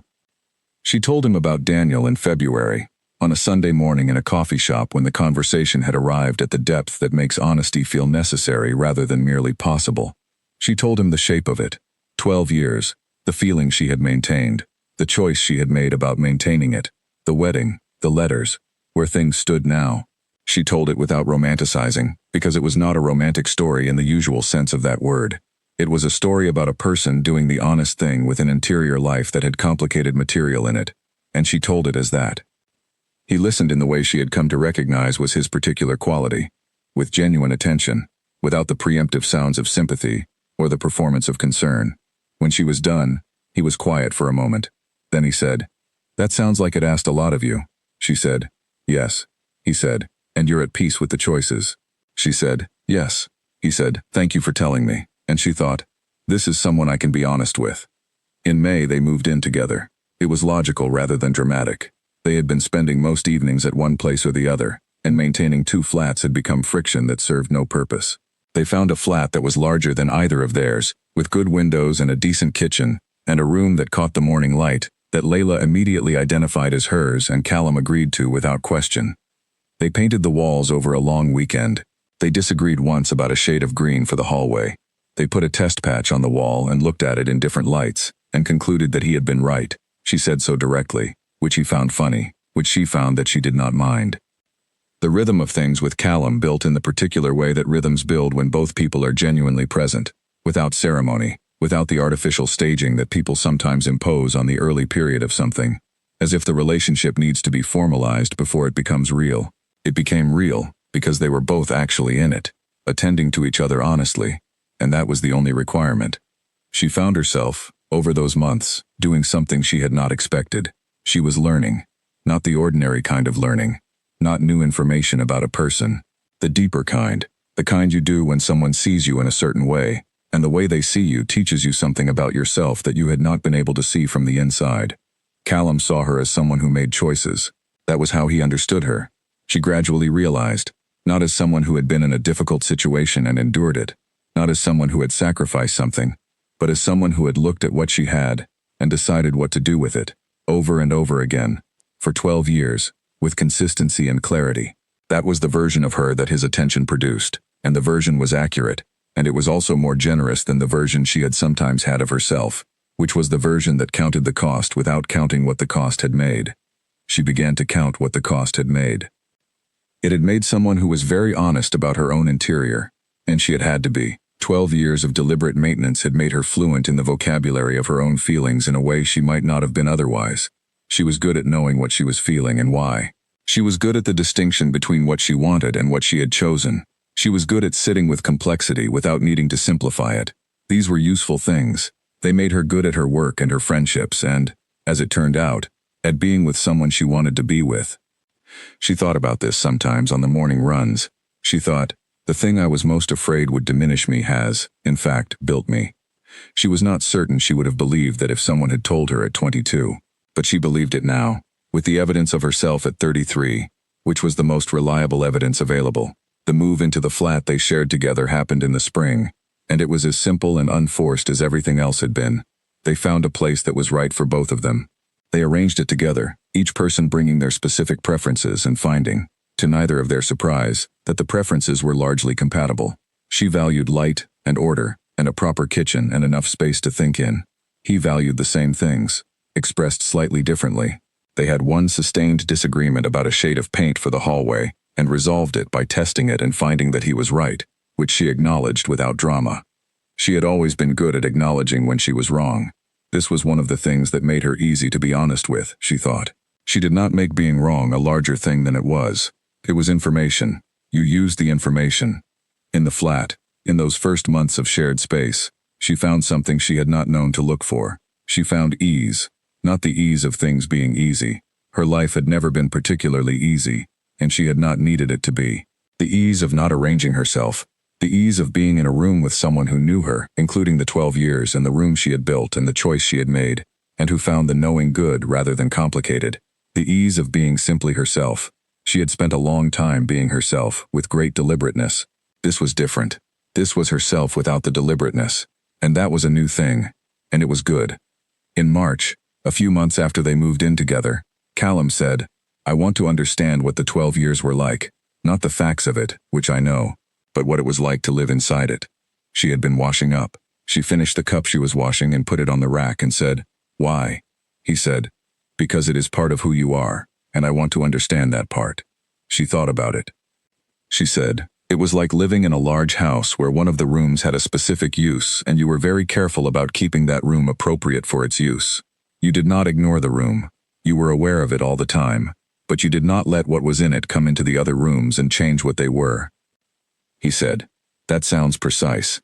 She said, it was. Precision was the whole point. An imprecise version would have been, she paused. An imprecise version would have cost me something I did not want to lose. He said, the friendship. She said, yes, the friendship was in the other rooms. It was the whole rest of the house. I was not going to compromise the rest of the house for the sake of what was in one room. He was quiet for a moment. Then he said, how did you know you were capable of that? Before you did it for 12 years, how did you know you could? She said, I didn't know. I made the decision and then I found out. He said, and then you kept making the decision. She said, yes. Every time it needed to be made again, I made it again. He said, that is... He stopped. She said, what? He said, I was going to say admirable, but that is not quite the right word. She said, what is the right word? He thought about it. He said, honest. She said, "Yes, that is the right word." She finished the washing up. They went to the other room, and the evening continued, and the flat was quiet around them, and she thought, 12 years of being honest about a difficult thing. That is what it was, not heroic, not tragic, just honest. Just the sustained practice of doing the honest thing every time it came up, for 12 years. It was the most important practice of her life. It was the practice that had made everything else possible. She was glad she had learned it young enough for the learning to matter. She ran a different route one morning in April, taking the path she did not usually take, the one that went up through the park rather than along the river. It was longer and hillier, and she had avoided it because of the hills, which was not a good reason to avoid something. She went up and through and came out the other side and ran back along the canal, and the whole thing took 40 minutes longer than her usual route, and she arrived home with her legs tired. In a way, her legs were not usually tired after a run. Callum said, "You look like you went further." She said, "I took the park route." He said, "I thought you avoided that one." She said, "I was avoiding it because of the hills." He said, "And?" She said, "They were hills. And then they were done." He said, "Yes, that is how hills work." She said, "I know. I do not know why I thought it would be different." He said, "Because hills look worse from the bottom than they are when you are on them." She said, "Is that a general observation about hills or about something else?" He said, "Both, I think." She drank her water and thought about that. She thought about the things she had been avoiding over the years because of how they looked from the bottom. The wedding, which had looked, from the bottom, from the moment the invitation arrived, like something that might be too steep. It had not been too steep. It had been hills, and then they had been done. She thought, "I spent too long looking at some things from the bottom." And then, but perhaps looking at them from the bottom for a while is necessary. Perhaps the time you spend at the bottom is preparation, not delay. Perhaps you need to see the whole hill before you begin it, even if seeing it makes you want to wait. She had waited at the bottom of various hills for various lengths of time, and then she had climbed them, and they had been hills and then they had been done. And she was here, with her legs tired in a good way, having run a route she had been avoiding. She would run it again next week. She would make it ordinary. That was the only way to make a hill stop looking worse from the bottom than it is. Go up enough times that the bottom stops feeling like the bottom. Go up until you are simply someone who runs this route, and the route is just a route. She would do that. She was good at doing things until they became ordinary. The dinner at Daniel and Claire's flat happened in June. Claire had organized it. A Friday evening, 4 people. The kind of dinner that is designed to feel like an occasion without announcing itself as one. Layla had told Callum about it with the straightforwardness she brought to everything with him. Her oldest friend, his new wife, a dinner. He had said, "I would like to meet them." She had said, "I think you will like them." And she had been right. They arrived at 7. Claire opened the door and the warmth she produced was specific and present rather than general and performed. The warmth of someone who had genuinely been looking forward to the evening. The flat was arranged with the comfortable precision of 2 people who had moved in together recently enough that they were still making deliberate decisions about everything. Claire's eye for design was visible in small things. The way the light fell in the main room, the colors that had been chosen, the few objects that had been placed with care. Daniel greeted Layla the way he always greeted her. The ease of 12 years, the hug, the immediate return to talking as if they had not been apart. He greeted Callum with the warm and genuine interest he brought to new people, asking real questions rather than performing inquiry. Within 20 minutes, Daniel and Callum were talking about the overlap between engineering and coastal ecology, in a way that was clearly going to take up most of the evening. Layla watched them from across the room, and felt something she did not immediately name but recognized as satisfaction. The specific satisfaction of 2 people she cared about finding each other interesting. She and Claire went to the kitchen at one point, ostensibly to check on something, and stayed for 20 minutes talking about Claire's current project, a design problem that was annoying her in a productive way, and a film they had both seen that week without knowing it. They talked in the easy way of 2 people who have already established, without formality, that they are going to be each other's kind of person. Layla had not been certain, before this evening, how the geometry of the 4 of them would work. She had thought about it, and had been honest with herself about her uncertainty, but what she found, sitting at that table with the food and the wine and the 2 conversations that kept overlapping and merging, was that it worked in a way she had not fully permitted herself to imagine. It worked because all 4 of them were present for it, genuinely and without reserve. They walked home through the June evening, she and Callum, along the lit streets that were warm in the specific way city streets can be warm in early summer, absorbed heat from the pavement, ambient light from the shop fronts, people outside at tables. She said, "That was good." He said, "Yes." They walked for a while without talking. She thought, this is what the next part of things looks like. In July, she told Nina. Nina had been her closest friend for 9 years, since they had met through work and discovered they were the same kind of honest with each other. Nina knew about Daniel, had heard his name for 9 years in the context of a close friendship, had met him a handful of times. What Nina did not know was the extent of what Layla had carried inside that friendship. Layla had not told her, not out of distrust, but because some things are interior by nature. They live inside you, and telling them changes their character in ways you cannot always control or predict. But July felt right. Nina's garden, a warm evening, wine, the late light that makes everything look slightly more like itself. Layla told her. All of it. From the Tuesday afternoon in the economic theory seminar to the letter she had posted in November. Nina listened in the way she had always listened, without interjecting, without the sounds of preemptive sympathy, just attending. When Layla was done, Nina said, "How long?" Layla said, 12 years. Nina was quiet for a moment. Then she said, "And you never told me." Layla said, "No, because telling you would have made it something that lived between us, and I needed it to stay inside me." Nina said, "Does that make sense?" Layla said, "Completely." A pause. Then, "Are you all right?" Layla said, "Yes, genuinely." Nina said, "I believe you." And then the evening continued, and the wine was finished, and Layla walked home through the summer city, thinking about what it means to be known. Not by everyone. She had never needed that. By the right people, at the right time, in the right order. The things she had been carrying alone had company now, not taken from her. She had not wanted them taken, just accompanied, and that was different. In September she ran a half marathon. She had signed up in January at Callum's suggestion. He was a cyclist and would not be running himself, but he had said, "You run every morning and you are fast, and I think you would like having done it, even if doing it is hard." She had thought about the distinction between liking having done something and liking doing it, and then she had signed up. The race was on a Saturday morning in October, almost exactly a year after the wedding. The morning was the pale October clarity she had come to associate with days that would turn out to matter. She ran it in under 2 hours and did not know she could do that until she did. Callum was at 2 points on the route, which she had not expected, and at the finish line. At the first point he held a handwritten sign that said simply Layla in his handwriting, and she laughed out loud when she saw it in a way that was entirely unguarded and that surprised her. At the finish line he had water and a small wrapped parcel. She said, "Is that cake?" He said, "I baked it last night. It is a complicated recipe and there are some errors I would like to correct, but the fundamentals are sound." She said, "You made me a cake." He said, "You ran a half marathon." It seemed proportionate. She ate it standing at the finish line with the finisher's medal around her neck. It was good. She told him so. He said he would try to correct the specific errors next time. She said that meant he was already planning a next time, and he said yes, obviously. They walked home through the autumn morning, through the city doing its ordinary October things, and she thought about the year since the wedding, not as the conclusion of something difficult, as a year in which a lot had happened, in the order it needed to happen, each thing arriving when it could be received. In the months after moving in together, Layla and Callum developed the ordinary domestic life that two people develop when they are genuinely compatible.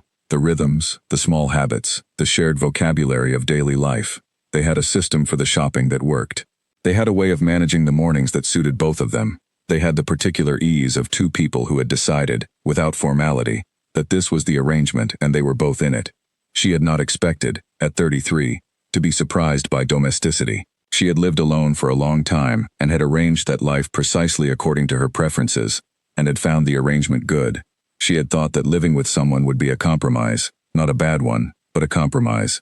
She had been wrong.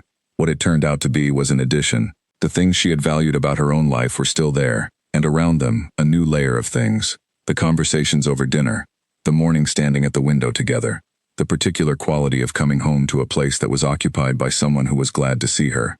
The glad to see her was the thing she had not thought to account for. She had been, in the years of the keeping, very self-sufficient.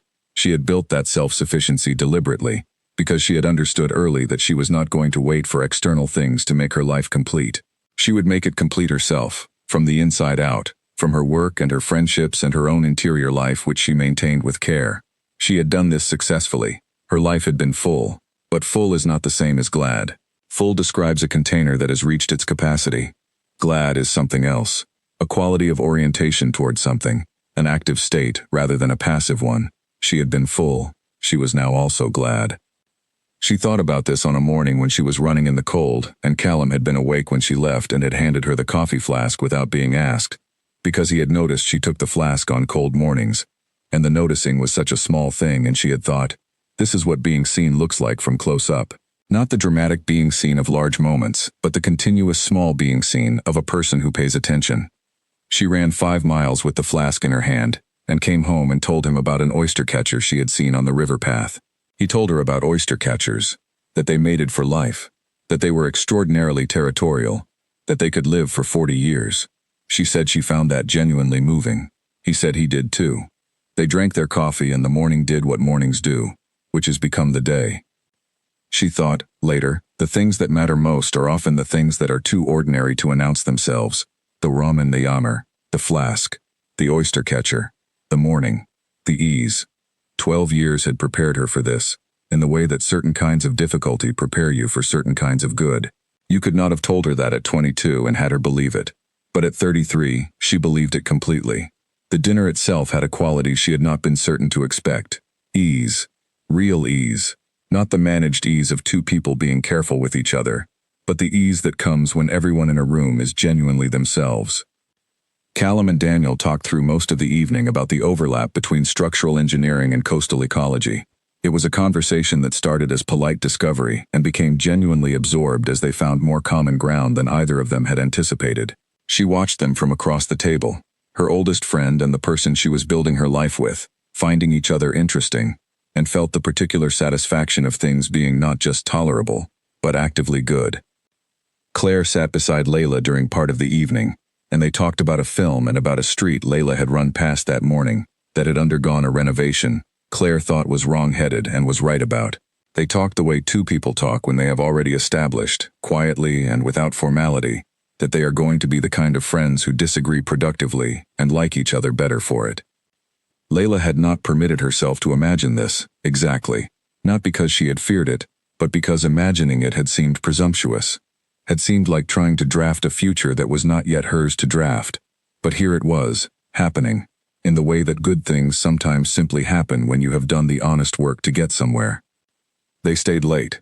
They talked about leaving several times and then did not leave. They left eventually and walked home through the summer evening, and she thought, 12 years and a wedding and letters and this dinner, all of it part of the same continuous thing, the same honest life, moving forward through its chapters.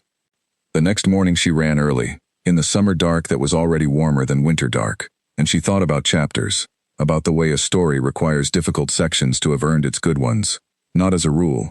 She was not sentimental about difficulty, did not believe you had to suffer to deserve ease, but as a simple description of how it had gone, in this case, the 12 years, which had been difficult and valuable and her own, had made her the person who could arrive at the dinner and find it genuinely easy. The difficulty and the ease were not in opposition. The difficulty had prepared the ease. She ran back toward home as the sky was beginning to lighten, the city doing its early morning things, and she thought, I would not trade the chapters. Which was true. Even the hard ones. Especially perhaps the hard ones. 3 months after the wedding dinner, Layla had lunch with Claire alone. This was Claire's suggestion, offered casually in a message about something else, inserted at the end. Also, I have been meaning to ask if you want to have lunch, just us.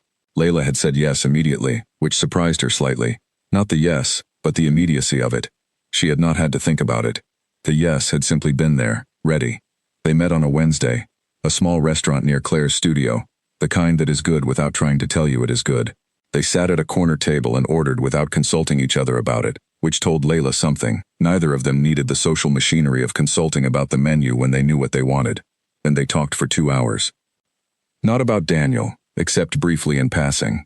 They talked about Claire's current project and a collaboration she was considering, and the specific creative problem she was working through. They talked about Layla's work and a project she was finding genuinely difficult in an interesting way. They talked about a neighborhood in the city that they had both lived near at different times and had opinions about. They talked about a book Layla had lent Claire at the wedding dinner that Claire had read in 2 days and wanted to talk about. The conversation had the quality that Layla valued most in conversations. It was honest. Claire said what she actually thought, But she did not perform opinions. When she disagreed with something Layla said, she said so, directly and without softening it in a way that would have made Layla's actual position unclear to her. Layla did the same in return. It was, Layla thought, the best kind of conversation. The kind where both people come away having actually exchanged something. On the walk back to her office, she thought, I was not expecting to like her this much. And then, I was, actually. I just did not give myself permission to expect it. That was an accurate observation. She had been managing her expectations about Claire. She understood in retrospect the way she managed many things, carefully, so as not to be caught out by them. But the management had not been necessary. Claire was simply good. Claire was warm and direct and interesting and honest and entirely herself, and all of those things were visible and real and worth being glad of. She was glad of them. She thought, Daniel chose well. And then she thought, yes, of course he did. That has always been true. And then she thought, and so did I, when I chose the friendship. Because the friendship brought me here, to a corner table with someone I find genuinely good. Everything was connected, in the particular way that the choices you make always connect to where you end up, even when you cannot see the connection while you are making the choices. She had not known, standing at the window 12 years ago with a wedding invitation in her hand, that choosing the friendship over and over again would eventually lead to a Wednesday lunch with someone who was becoming her friend in her own right. She could not have known that. But it had led there, and she was very glad it had. A year and a half after the wedding, Layla and Callum were sitting at their kitchen table eating dinner on a Thursday evening in November, when she found herself thinking, briefly and clearly, about the envelope. Not with ache, not with any version of what she had felt when she first held it. With something quieter, a kind of retrospective clarity, the ability to look at a thing from a distance and understand its shape. The envelope had sat on the counter for 3 days. She had turned it face down, and the face-downness had not helped. She had stood at the window looking at the ordinary street outside, and something in her had shifted, very quietly, into a new position. A year and a half later, she was at a kitchen table with someone who had baked her a cake because it seemed proportionate, and the ordinary street outside the window was a different street, and the shift that had happened that evening had been the beginning of a sequence of things that had led here. Callum said something and she came back to the table and answered him, and he laughed at what she said, and she thought, this is good. This is genuinely and specifically good. Not good in the way of consolation, not good in the way of settling, not good in the actual way, the way of something built from honest material, maintained with honest attention, belonging to both people equally and for its own reasons. She had told him, over the months of their being together, most of what there was to tell about herself. She was not secretive by nature, and she was not afraid of being known. What she had been, for many years, was careful about what she put down in words and where, because she understood that the spoken word changes the nature of a thing. But Callum had earned the careful things, and she had told them, in the order they had been ready to be told.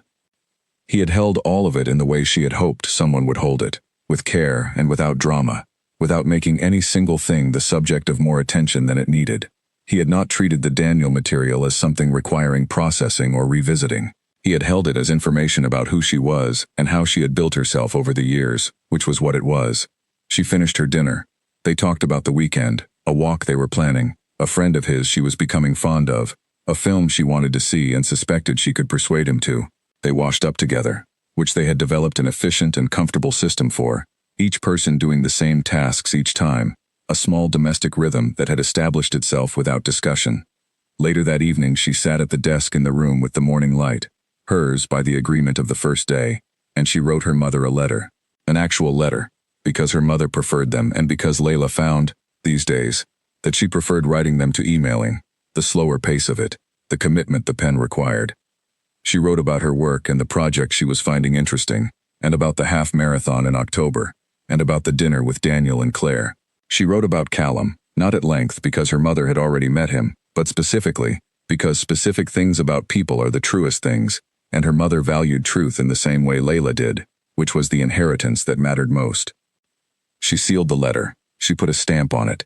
She would post it in the morning on her way out for the run. She went to bed.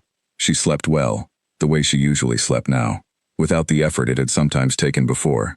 She had always been a light sleeper, had always been the kind of person whose mind needed to have reached a resting place before it would let her sleep.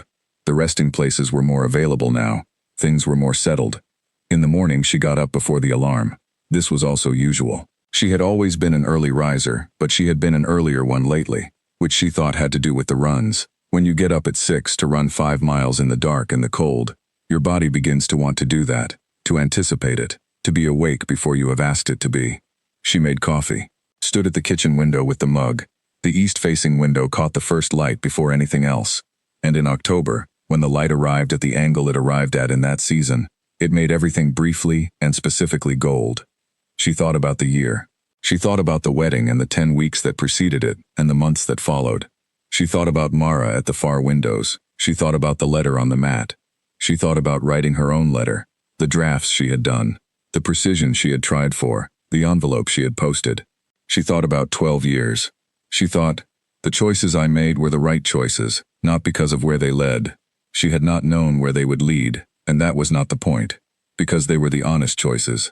Because she had looked at what she was holding and understood it clearly, and made deliberate decisions about it, not out of fear but out of genuine understanding of what she valued. The friendship was the right thing. The keeping was the right thing. The going to the wedding and being present for him completely was the right thing. The letter was the right thing. All of it, in the order it happened, was the honest and therefore the right thing.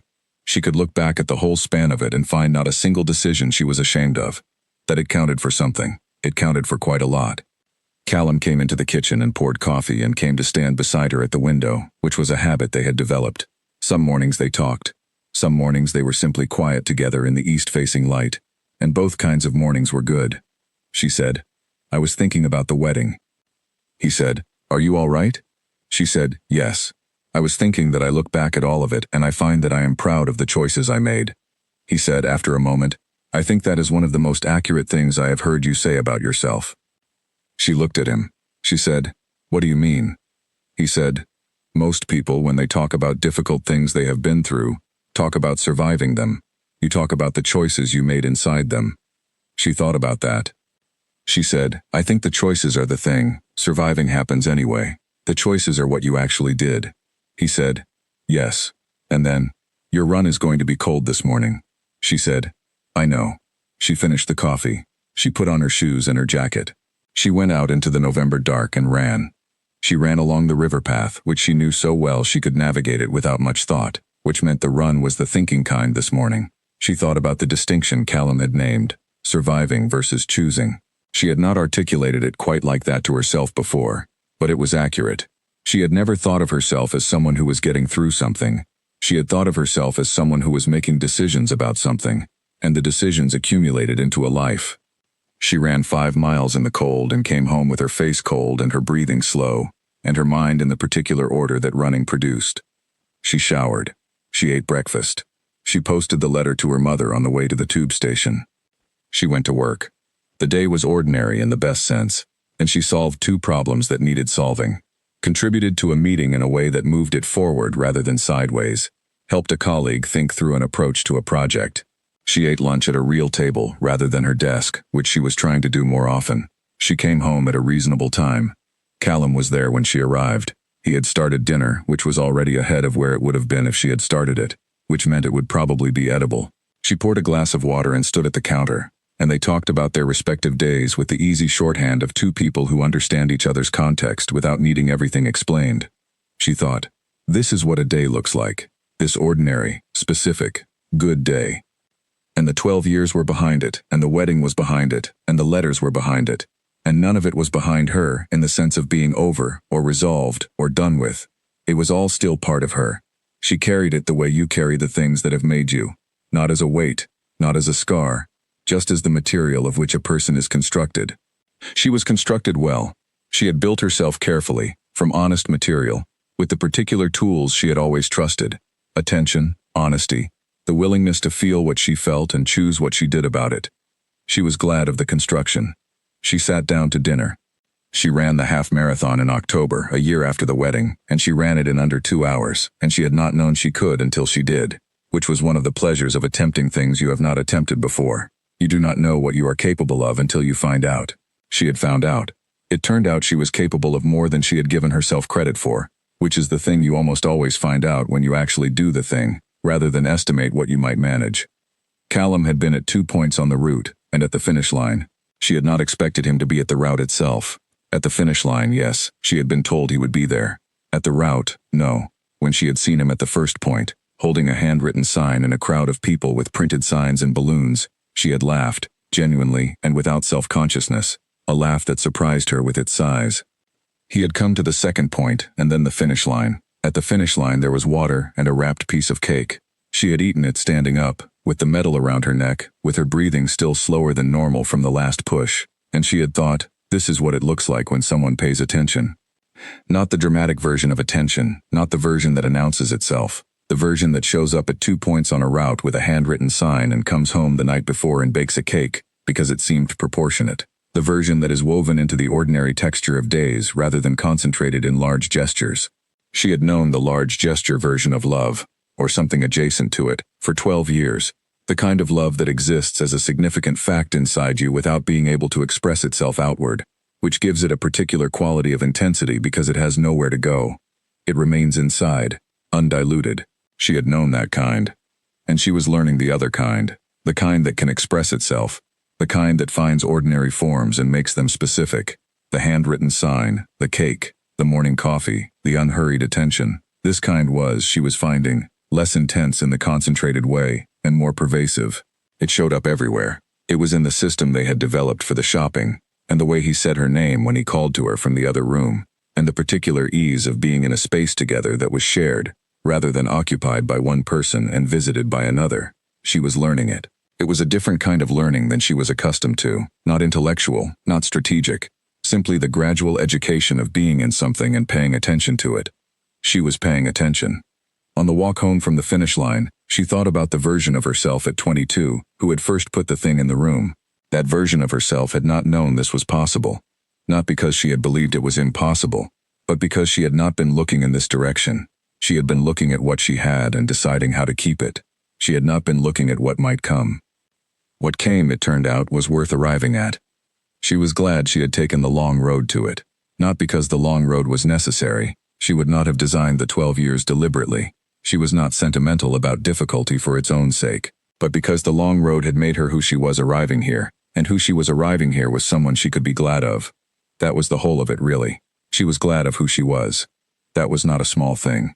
She had met people who were not glad of who they were, who had moved through their lives in a state of low-level dissatisfaction with themselves, always slightly to the side of the life they wanted, always managing a gap between who they were and who they thought they should be. She was not that.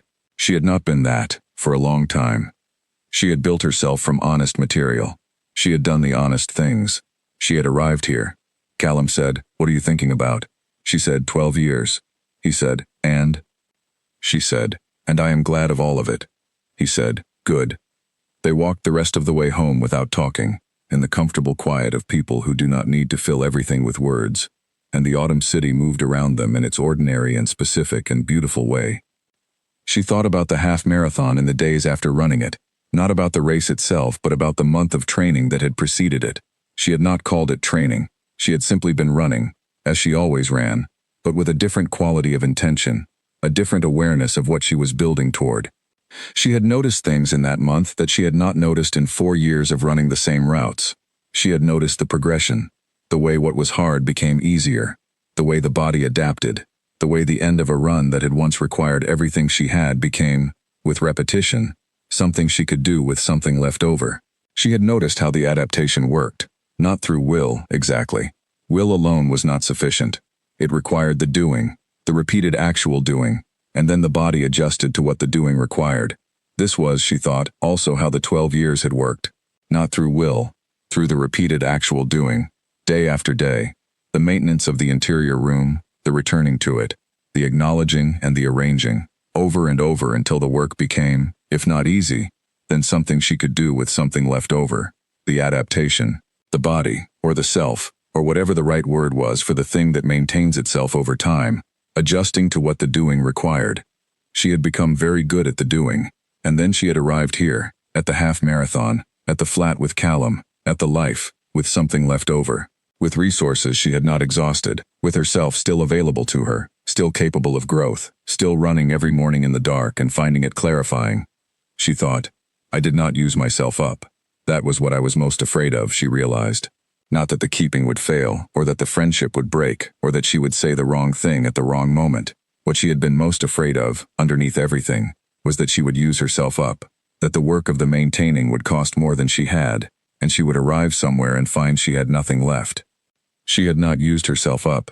She had, if anything, been built up by the using, the specific kind of building that happens when you do hard things with your full self, consistently, over time. She was more rather than less, fuller rather than emptier. This was the thing she most wanted to know, and she had found it out, and she was very glad.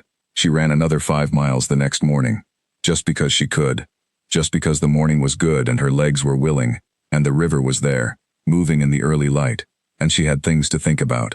She always had things to think about that was not a burden. It was the sign of a life that was actually being lived rather than administered. She ran. There was a photograph from the wedding that found its way to Layla 2 months after the event. Claire had sent it. A message with an attachment. The photographer sent through the full set today, and this one had you in it, beautifully. And I thought you might want it.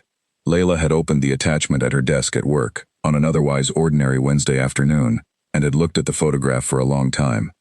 It was a wide shot, the room during the wedding breakfast, the tables in their arrangement, the white flowers on every surface, the 80 guests in the particular quality of warmth and formality that a well-organized wedding produces. In the frame, small but clear, was a woman in a navy dress, her face turned toward the person she had been talking to, her expression the composed and warm one she had been wearing all day. She looked at that woman for a long time. She thought about what was inside her in the moment the shutter had clicked. Not what was visible, the dress, the expression, the glass in her hand, but what was not visible, the 12 years, the interior room, the 30 seconds on the cold terrace, counted carefully and managed with precision, the warmth that was genuine, and the other thing that was also genuine, coexisting in the same person at the same table. The woman in the photograph looked entirely like herself. That was the thing Layla kept returning to, not any of the things the photograph could not show. The thing it did show, that she had been entirely herself, not a version performing something she didn't feel, not a person managing something beyond her capacity, just herself, holding what she had always held, present for the occasion that deserved her presence. She saved the photograph. She did not do anything with it immediately. It sat in a folder on her phone and she looked at it occasionally, in the same way she looked at other photographs from times that had mattered. After a while, when she and Callum had arranged the flat properly, pictures on the walls, the furniture decided on, everything where it was going to live, she printed it and put it in a small frame on the kitchen windowsill. Not prominently, not as anything that required explaining. Just there, among other small things. A postcard from a city she had visited years ago, a small print from a market, a photograph from a walk in the hills with friends the previous summer. Callum noticed it one morning, picked it up, looked at it. He said, "When was this?" She said, "The wedding. About 1.5 years ago." He said, "You look very much yourself." She said, "Yes. That is why I kept it." He set it back on the windowsill. He poured his coffee. He said nothing else about it. This was one of the things she valued about him, the understanding of when something was complete. She had said, "That is why I kept it," and that sentence was complete. It did not need a follow-on question or a further elaboration. It contained what it needed to contain. He understood that and moved on, and the photograph sat on the windowsill in the morning light and was simply part of the kitchen, which was part of the flat, which was part of her life. Some things are complete in themselves. She had been learning that, all her life, in various ways. The feeling she had carried for 12 years was complete in itself. It did not need to become something else to be valid. The friendship was complete in itself. The choice she had made was complete in itself, which meant it did not need to be explained or justified or added to. It had been made from honest material and it had held, and the holding had made her, in part, who she was. She sat at her kitchen table on a November morning, 1.5 years after the wedding, drinking her coffee, looking at the photograph on the windowsill, and she thought about what it means to know yourself well enough to trust your own choices. Not everyone knows themselves that well. She had known herself, she thought, in the fundamental ways from a fairly early age, had always had a clear sense of what she valued and what she would not compromise on, and what kind of person she was trying to be. But knowing yourself is different from trusting yourself. Trusting yourself requires experience. It requires having made choices and seen where they led. It requires having been through the thing you were most afraid of and discovered that you were still there on the other side. She had been through it. She was still here. And she was more herself on this side than she had been, not because the difficult things had changed her into someone different, but because she had gone through them as herself, and had arrived on the other side having learned, specifically and usefully, that she was exactly the person she had always hoped she was. She finished her coffee. She got up. She put on her running shoes. She had a run to get to. She had plans for the day. Her life was full of things she had built, and those things were waiting for her. She went out into the morning. The street was doing its November things. She ran. In the weeks after Claire sent the photograph, Layla found herself thinking about visibility in a new way. She had spent 12 years being very good at being invisible in a specific sense, at containing the interior thing so completely that nothing of it was visible from outside. She had thought of this as the essential competence of the whole enterprise. The room required maintenance, but the more fundamental requirement was that the room not show, that no one looking at her could see that the room existed. Mara had told her, what you thought was invisible was not entirely invisible. She had sat with that for months. She was still sitting with it, in a way that was not painful but was interesting. It changed something about how she understood the project she had been engaged in. It had not been as private as she had believed, which was, on reflection, probably right. People are not transparent, but they are also not sealed containers. Things leak. Not the contents, usually. The contents she had kept carefully, but the fact of something being kept, that can be visible, if the observer is paying the right kind of attention. Mara had been paying attention, and Daniel apparently had been paying attention too, in ways he had not examined until the wedding. She thought about this in relation to the photograph, the woman in the navy dress, entirely herself. What was visible in that photograph was exactly what she had intended to be visible. Composure, warmth, presence. What was not visible was the interior room and its contents, but what might have been visible, to someone paying the right kind of attention, to Mara, or to Daniel, was something less specific than the contents. Something more like the fact of the maintaining, but slight quality of a person who is very carefully all right. That was what had been visible. Not the what, the how. She thought about that a lot, in the weeks when the photograph was new, and she was looking at it frequently. She thought about the distinction between content and form, the what of what she was feeling, which had been successfully private, and the form of the keeping, which had leaked, and she thought, is it possible to be entirely invisible when you are working very hard at something? The work itself might be invisible, the product of the work might be invisible, but the effort has its own signature. She had been working hard for 12 years. It had produced something, the friendship, intact, the relationship fully present, her own life built and functioning and good. The working had not been obvious, but the form of the working, the particular quality of someone who is very deliberate about something, that had been legible to the people who were paying the kind of attention that Mara paid. She put the photograph on the windowsill, among the other small things, and she thought, it is all right to have been visible in that way. The working was worth witnessing. The choice she had made was worth witnessing. She had not hidden anything she was ashamed of. She had kept something she valued, and the keeping was an act of genuine care, and there was nothing in it that required concealment. What she had concealed was the content, the form, that could be known. She was all right with that. The photograph stayed on the windowsill. Every morning when she stood at the window with her coffee, she could see the woman in the navy dress in her peripheral vision. She did not look at her every morning, just occasionally, just to remember that she had been there, and had been entirely herself. That seemed like enough. In February of the year following, Callum said, I have been offered something, a research position, for 2 years. It would mean being based partly here and partly at a coastal station in the north. She said, tell me about it. He told her about it, the work, which was genuinely interesting, and the kind of thing he had been building toward, the logistics, what partly would mean in practice. She listened with the full attention she brought to things that mattered, and she asked good questions because she always asked good questions. And when he had finished, she said, you should do it. He said, what about the partly? She said, we will work out the partly. That is a logistical problem, and I am very good at logistical problems. The work is the important thing. Do the work. He looked at her for a moment, then he said, all right. She said, and when you are at the coastal station, you will have to tell me about everything you observe. I want the oyster catcher reports. He said, there will be comprehensive oyster catcher reports. She said, then it is settled.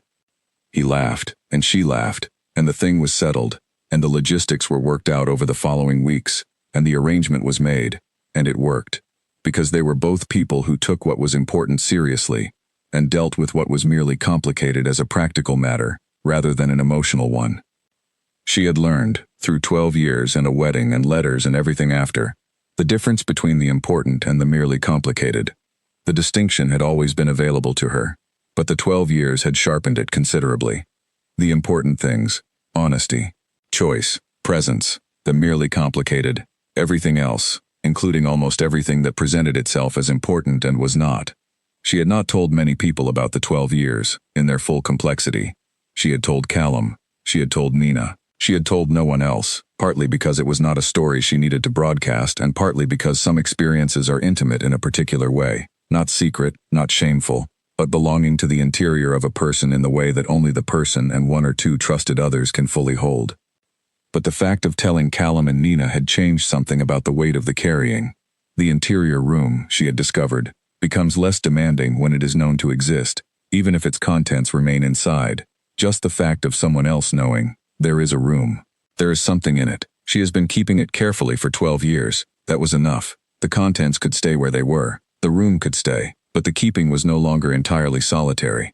She thought about this in relation to the photograph. The photograph was a record of the keeping, in a way. Not the what of the keeping, but the fact of it. The form of a person who is very carefully present, very carefully all right, very carefully exactly who she has decided to be. That was visible in the photograph, if you knew to look. Mara had known to look. Daniel, in his way, had known to look, though he had not known what he was seeing until afterward. And now she had put the photograph on the windowsill, in the morning light, where she could see it. That felt right. Not as a reminder of difficulty, but as an acknowledgement of something done well. She had done something difficult well. The photograph was the evidence. The woman in the navy dress, entirely herself. She thought about what entirely herself meant. In this context, it meant no part of herself was absent. She had not sent a partial version, a carefully edited version that would make the day easier. She had been fully there, with the things she carried and the warmth she felt and the gladness she genuinely had for him and the 30 seconds on the terrace and all of it, every part of it simultaneously present, nothing hidden from herself even as she was careful about what was visible to others. Entirely herself, and that was the achievement. Not getting through it, not surviving it, being, during it, the person she had decided to be. She was very glad of that. She was glad of herself, in the way that is only available to people who have been honest with themselves, who have not arranged a false version of themselves to live through the difficult things and then been uncertain, afterward, which version was real. She had been real, all the way through, and she was on the other side of it still real, which meant she could trust the reality going forward. She could trust herself. That was, perhaps, the most useful thing the 12 years had given her. Not the room, which had been necessary but was also a burden. Not the precision, which was valuable but also effortful. Trust, the self-knowledge that comes from having been tested and found to be who you believed you were. She trusted herself now with a confidence she had not had at 22. And that trust was something she carried forward into everything. Into the work and the friendship and the relationship and the life she was building from honest material, with her full self, without reservation. That was the gift of the long road. Not what she had arrived at. Who she had become in the arriving. Callum had shown her, once, a film about tidal zones, not a dramatic film, a documentary, careful and slow, about the creatures that lived in the space between high tide and low tide, the space that was sometimes underwater and sometimes exposed to air, and that had to be capable of both. The creatures that lived there were extraordinary, he had explained, not despite the difficulty of their environment but because of it. The difficulty had produced adaptations. The adaptations were, in many cases, unique, found nowhere else, because nowhere else required them. She had watched the film and had thought about the interior room. The interior room was a tidal zone. It was the space where two systems met, the feeling and the choosing. And the meeting had been, for 12 years, a difficult one. She had lived in it. She had developed adaptations. The adaptations were specific to that environment and had made her capable of things that a person who had not lived in that environment could not have become. She was a tidal zone creature. She had told Callum this, and he had been quiet for a moment, and then had said, "Yes, that is exactly right." And then he had said, "Tidal zone creatures are remarkably resilient. They are adapted to change. They do not require stability to function. They require only the rhythm, the coming and going, the in and out, the knowledge that both states are possible, and that the creature can handle both." She thought about that a lot, in the weeks after. She thought about herself as a creature adapted to the difficulty of the space between two systems. She had been living in that space for 12 years, and she had become, through the living, capable of things that required exactly that adaptation. The resilience, The capacity to function in both states. The times when things were submerged in feeling, and the times when they were exposed to air. The knowledge that both were survivable. The particular quality of not requiring stability in order to function. Of being built for change and rhythm rather than for fixed ground. She was built for it, and the building had made her good at it, and the being good at it had made her who she was. She was glad of the tidal zone. She would not have chosen to be made that way, not by design, but she had been made that way by the 12 years, and she was glad of what the making had produced. She went for a run the morning after watching the film, along the river, and she looked at the water and thought, moving, reflecting whatever light is available, going somewhere with complete indifference to whether anyone is watching. She aspired to that quality. Not the indifference. She was not indifferent. She cared about many things and did not apologize for it. But the quality of moving and reflecting and going somewhere regardless. The quality of continuing. She continued. She ran. Nina came to visit in December, which was usual. She came to the new flat for the first time, and she walked around the rooms with the attentiveness of a person who is noting details, and she said, "It is very much you." Layla said, "Is it?" Nina looked at her. She said, "The books are arranged by subject and then alphabetically within subject. The kitchen has a proper amount of counter space, and everything on the counter is there because it is used, not because it looks nice. The morning light room has the desk in front of the window." Layla said, "The desk needs the light." Nina said, "All of that is you." Layla said, "I suppose it is." Callum had gone to spend the afternoon with a friend, leaving the flat to them, which was the right thing, and which Layla suspected had been arranged deliberately. They made tea and sat in the main room with the familiar ease of 9 years of friendship, and they talked about Nina's work, which was going well but was complicated in an interesting way, and about Layla's work, which was the same. They talked about Christmas, which was approaching with the usual combination of warmth and logistical challenge.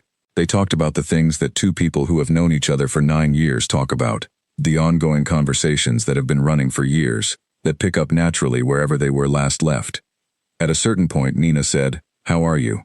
And the particular way she said it, with a slight emphasis on the R, the tense rather than the content, told Layla that she was asking about something specific. Layla said, "Which how are you?" Nina said, "The whole thing, where you are with all of it." Layla thought about it. She said, "I think I am in the place you arrive at when you have done the right things, and they have led somewhere good, not triumphant, just, where I am." Nina said, "And where is that?" Layla looked around the flat. The books, the light, the kitchen where the counter had only the things that were used. She said, "Here." She said, "I am here, and Callum will be back in an hour, and we are making dinner with varying degrees of competence. And my oldest friend is my oldest friend, and his wife is someone I genuinely like. And I ran a half marathon in October, and I am entirely myself." Nina said, "That is a good answer." Layla said, "It is a true answer, which for me has always been the same thing." Nina said, "I know." They drank their tea. Outside, December was being December.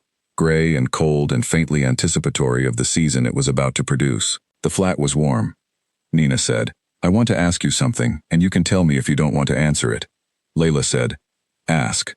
Nina said, "Do you think about it? The 12 years, what you carried. Do you think about it and wish it had gone differently?"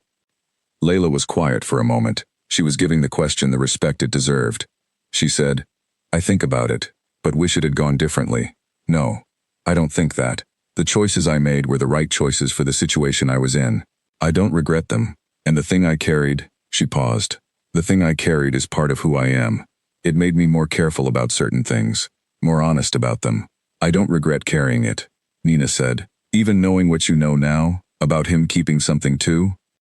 Layla thought about this carefully. She said, "Especially knowing that, because it means the choice I made wasn't only mine. We both made the same kind of choice, independently, without knowing the other was making it. We both chose the friendship. That is not something I would undo." Nina looked at her for a moment, then she said, "You are the most honest person I know." Layla said, "I am honest because it is the only way I know how to live that doesn't require constant maintenance." Nina laughed at that. Layla laughed too. And then the conversation moved on, as conversations between old friends do, from the significant to the everyday without pause, the way a river moves from deep water to shallow and back again. Callum came back at 6. He had brought something for dinner that required actual skill to prepare, and the three of them cooked it together, Layla and Callum doing the parts they were competent at, and Nina managing the part that required someone who actually knew what they were doing. and the result was better than anything Layla and Callum would have achieved alone. They ate at the table with wine and the particular ease that comes when the people in a room all know each other well enough to be themselves. When Nina told a story about a situation at work that made Callum laugh hard, and Callum told a story about a field study that made Nina ask intelligent questions, and Layla sat between them and thought, I built this, not alone. Nothing good is built alone. But I made the choices that led to this table and these people and this evening, and the choices were good ones. After Nina left, Layla washed up and Callum dried, and they moved around each other in the familiar kitchen choreography they had developed, each person doing the same tasks each time, an efficiency born of repetition and compatibility. Callum said, I like her. Layla said, I know. She likes you too. She told me when you went to get more wine. He said, what did she say? Layla said, she said you listen properly. She considers that the most important quality in a person. He said, she is right. Layla said, I know. She handed him the last dish to dry. She folded the cloth. She looked at the photograph on the windowsill, the woman in the navy dress with her expression exactly right, and she thought, 12 years and a wedding and letters and a flat and a kitchen and an evening like this one. She thought, it has not been a sad story. She thought, it has been an honest one. And honest, she had always believed, was better than anything else you could be. It was better than lucky, and better than clever, and better than safe. It was the only way to build something that was actually yours, that could not be taken from you by change or circumstance, because it had been built from the inside out rather than arranged from the outside in. She had been honest for 12 years about something that was very hard to be honest about, and the honesty had held her together when other approaches might not have. It had allowed her to be fully present in the friendship, fully present at the wedding, fully present in the letters she wrote and the ones she received, fully present here, now, in this kitchen, in this life. She turned off the kitchen light. She went to bed. She slept well. Nina came back to visit in February, which was not usual. She normally came at Christmas and in the summer, but there was an occasion. A mutual friend had an event in the city, and Nina was making a weekend of it, and she came to the flat for dinner on the Friday. It was the first time she had been since the move, and she walked through the rooms with the particular attentiveness she brought to anything she was seeing for the first time, which was to say, fully. She did not look at things casually. She absorbed them. She said, it is very right for you. Layla said, is it? Nina said, the books are arranged by subject and then alphabetically within each section. The kitchen is very functional. The morning light room has the desk. Layla said, the desk needs the light, and the books need to be findable. Nina said, I know. That is what I mean. It is very right for you. They sat down with tea and talked easily, the way they had always talked, honestly and at the particular depth that 9 years of mutual respect tends to produce. They talked about their work and the current complications of each. They talked about mutual friends. They talked about Christmas, which was not far off. And then Nina said, I want to ask you something. You can decline to answer. Layla said, ask. Nina said, what is it like now, looking back at the whole span of it? What is it like? Layla thought about this seriously, because Nina's questions deserved serious thought. She said, it is like looking at a very long piece of work and finding that the craftsmanship was sound, not perfect. There were hard parts, but the structure held. Nothing collapsed. And what it produced, she paused, looking for the right words. What it produced was a person I can be. Nina looked at her. She said, that is a very precise way of describing it.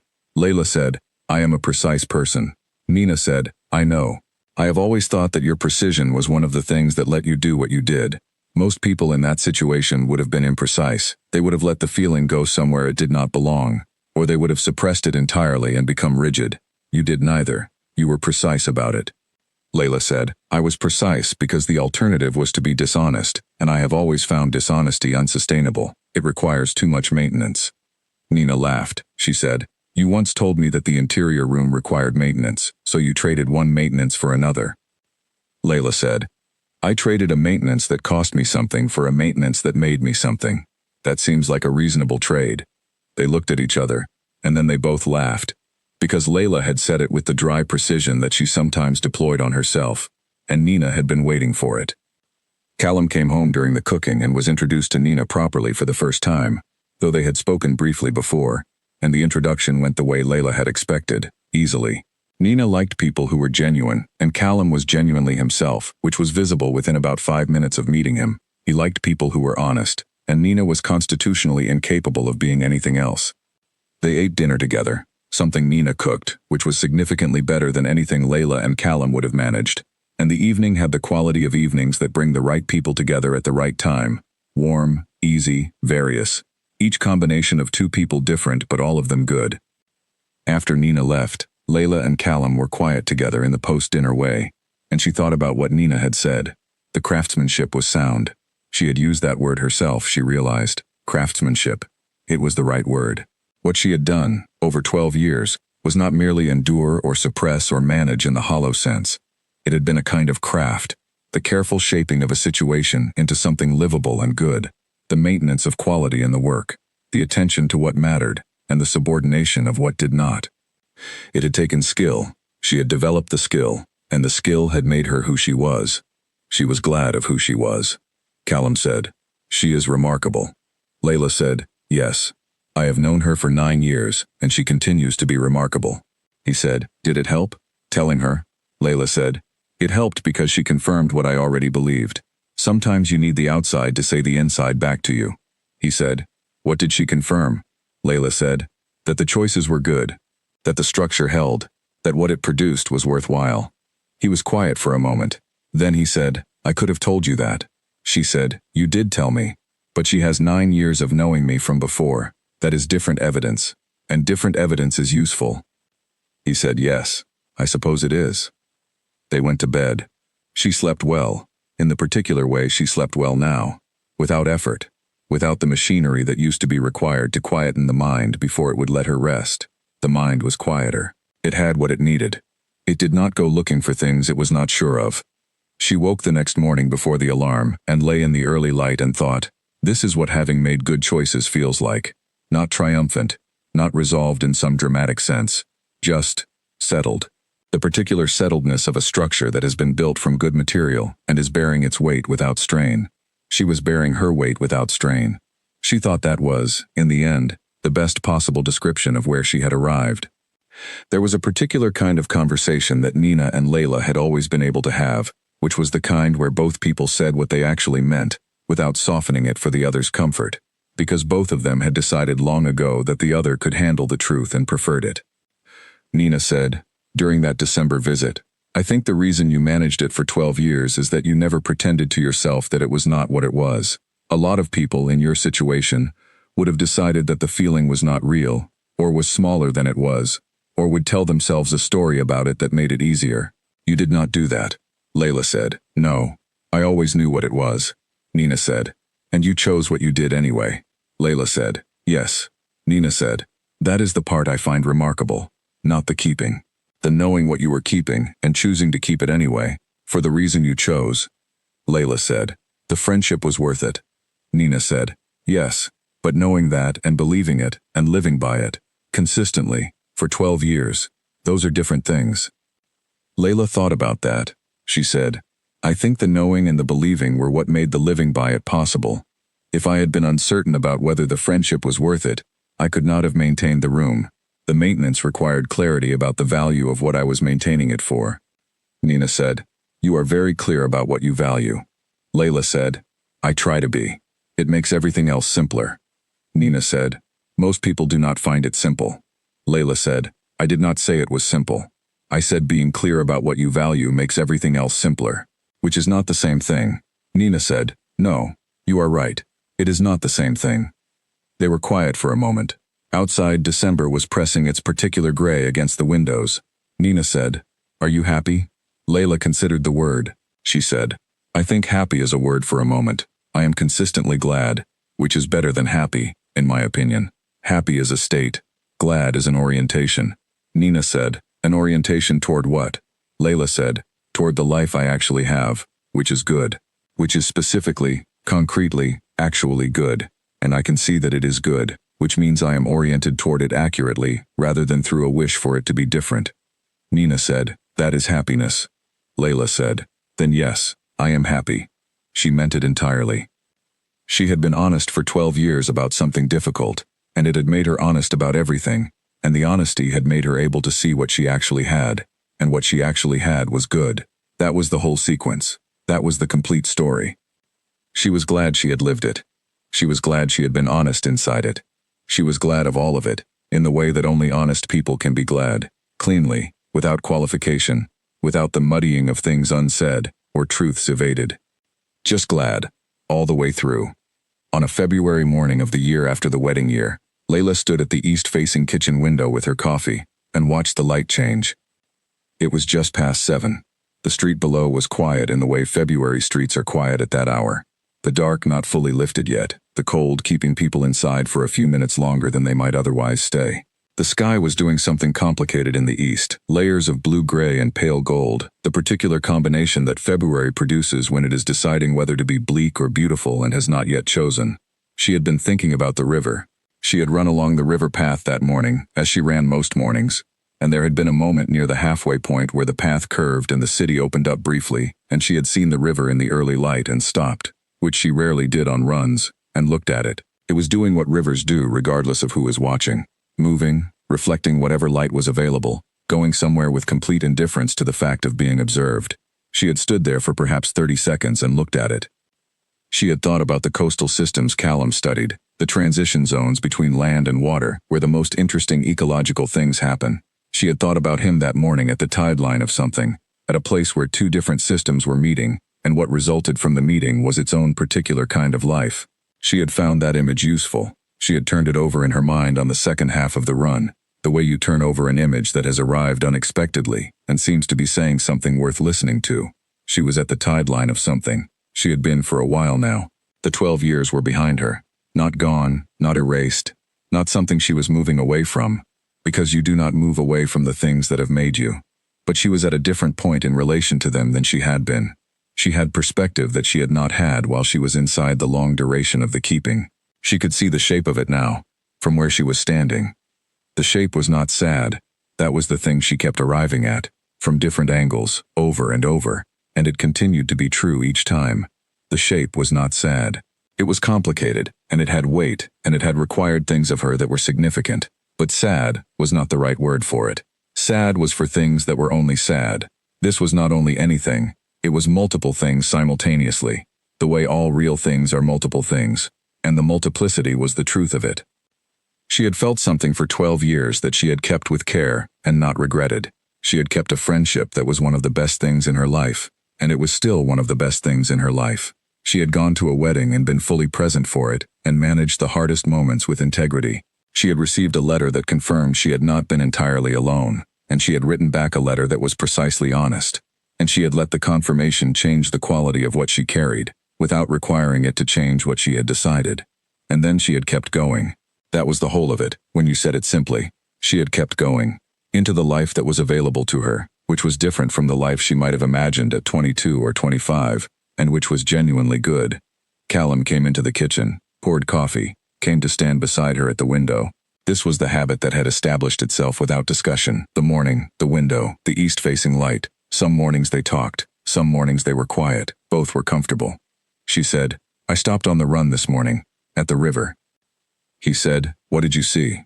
She said, "The river doing river things. I was thinking about transition zones, the places where two systems meet." He was quiet for a moment, then he said, "I think about those a lot. The productivity of boundaries.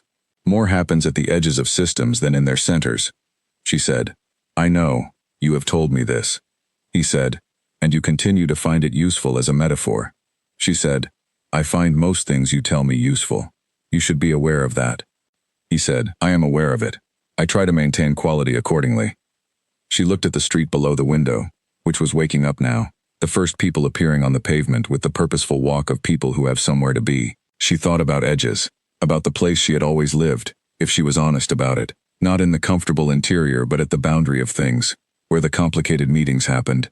She had always been a person who inhabited complexity without needing it to resolve. She had built her interior architecture for exactly that purpose, to hold multiple things at once, to let them coexist without requiring one to cancel another. It had served her. All of it had served her. She turned away from the window. She had a day in front of her, work, and a call with a colleague about a project she was finding genuinely interesting, and in the evening a dinner with friends she had been looking forward to. Ordinary, full, specific. Her life. She thought about Daniel, who she would speak to next week. They spoke most weeks, in the way they always had, easily and honestly about the things happening in both their lives. She thought about Claire, who had sent her a message yesterday about a design project, and whose judgment on certain aesthetic questions Layla had come to trust. She thought about Oliver, who she had seen a month ago and who was the same as he had always been, which was to say fundamentally good-natured and occasionally maddening in the brotherly way. She thought about the photograph on the windowsill, the woman in the navy dress, entirely herself. She thought, I would make the same choices again. That was the thing she kept arriving at as well. From that direction, not everything had gone as she might have imagined. The 12 years had asked things of her she had not planned to give. But the choices she had made inside those 12 years, the choice to keep the feeling where it needed to be kept, the choice to value the friendship above the uncertainty, the choice to go to the wedding and be fully present, the choice to write honestly rather than not at all, those had all been right. She could see their rightness clearly from where she was standing. She would make them again. This was the particular gift of arriving where she had arrived with her choices intact. She did not have to wonder about the alternative, did not have to construct a version of events in which she had done things differently and imagine whether it would have been better. She had done what she had done. It had been honest, and here was here, which was good. Callum said he was going to make eggs, and did she want them? And she said yes, and she sat at the kitchen table with the second coffee, and watched him move around the kitchen in the easy way of someone comfortable in a space, and she thought about what it means to be home somewhere. Home is where you do not have to arrange yourself, where the ordinary version of you, the version that exists without effort, is the version that is welcome. She had not always had that. She had spent a long time being very good at arranging herself, the interior room, the managed expression, the precise management of what was visible. She had been good at it and she did not regret it, but what she had now, in this kitchen, with these eggs being made by this person, was the thing beyond the arranging, the ease. He put a plate in front of her. She said thank you. They ate. The morning continued. The light in the east-facing window moved through its changes, gold fading into the ordinary gray of a February day. Outside, the city was fully awake now, moving with its weekday purpose. She would go out into it shortly, into the work and the calls and the ordinary texture of a day that was hers. She thought about the story she was in. She had been thinking about it for a while, from various angles, and what she had decided was that the story was not the 12 years, though the 12 years were part of it. The story was not the wedding, though the wedding was a chapter. The story was not any single thing that had happened. The story was the whole of it, the accumulation, the choices, the carrying, the arriving, the full span of a person making decisions about what she was holding and being honest about those decisions and then living with the honesty. That was the story, and it was not sad. It was not only anything, it was what it was, which was real, which was the only kind of story worth having. She was glad it was hers. She finished her coffee. She got up. She put on her coat. She went out into the February morning, into the specific and ordinary and genuinely good life she had built from honest material, and she went about the business of living it. The street received her. The day moved forward. The river was still doing what rivers do, moving, reflecting whatever light was available, going somewhere. And Layla went about her day. The choices behind her, all of them good. The life in front of her, all of it hers. The morning light, whatever its quality, doing what morning light does, which is simply arriving. The February morning continued beyond the light changing and the coffee and the standing at the window with Callum. It became a full day, which then became a full week, which became the particular accumulation of full days and weeks that a life consists of when it is going well. She thought, sometimes, about the extraordinary ordinariness of a good life, about how the dramatic moments, the envelope on the counter, the ceremony, the 30 seconds on the terrace, the letter on the mat, the posting of the response, were always surrounded and outnumbered by ordinary moments. The mornings, the coffees, the runs, the dinners, the conversations, the ordinary and specific texture of being alive in a particular place at a particular time, with particular people, doing the particular things that made up the content of her days. The dramatic moments mattered. She was not diminishing them. But they were not the whole of it. They were the punctuation in a longer piece of writing, the moments that gave structure and meaning to the accumulation around them. The accumulation itself, the ordinary life, the daily choosing, the maintenance of the things she valued. That was the writing. That was the work. She had been doing the work for 33 years, and she was good at it. She had become good at it through the 12 years of a specific and demanding practice, and the practice had made her, and she was glad of who it had made. She had a conversation with Daniel in February, a regular phone call, Nothing planned. He was working on a project he found genuinely interesting, which she could tell from the way he described it, with a specificity that he reserved for things he actually cared about. She asked good questions. He answered them with the ease of someone who has been answering her questions for 12 years and knows she actually wants to know. They talked about other things. His work, her work, a film they had both seen, an article she had read that he needed to read, a decision he was weighing about a professional move, on which she gave her honest opinion without softening it, because that was what he asked for when he asked for her opinion.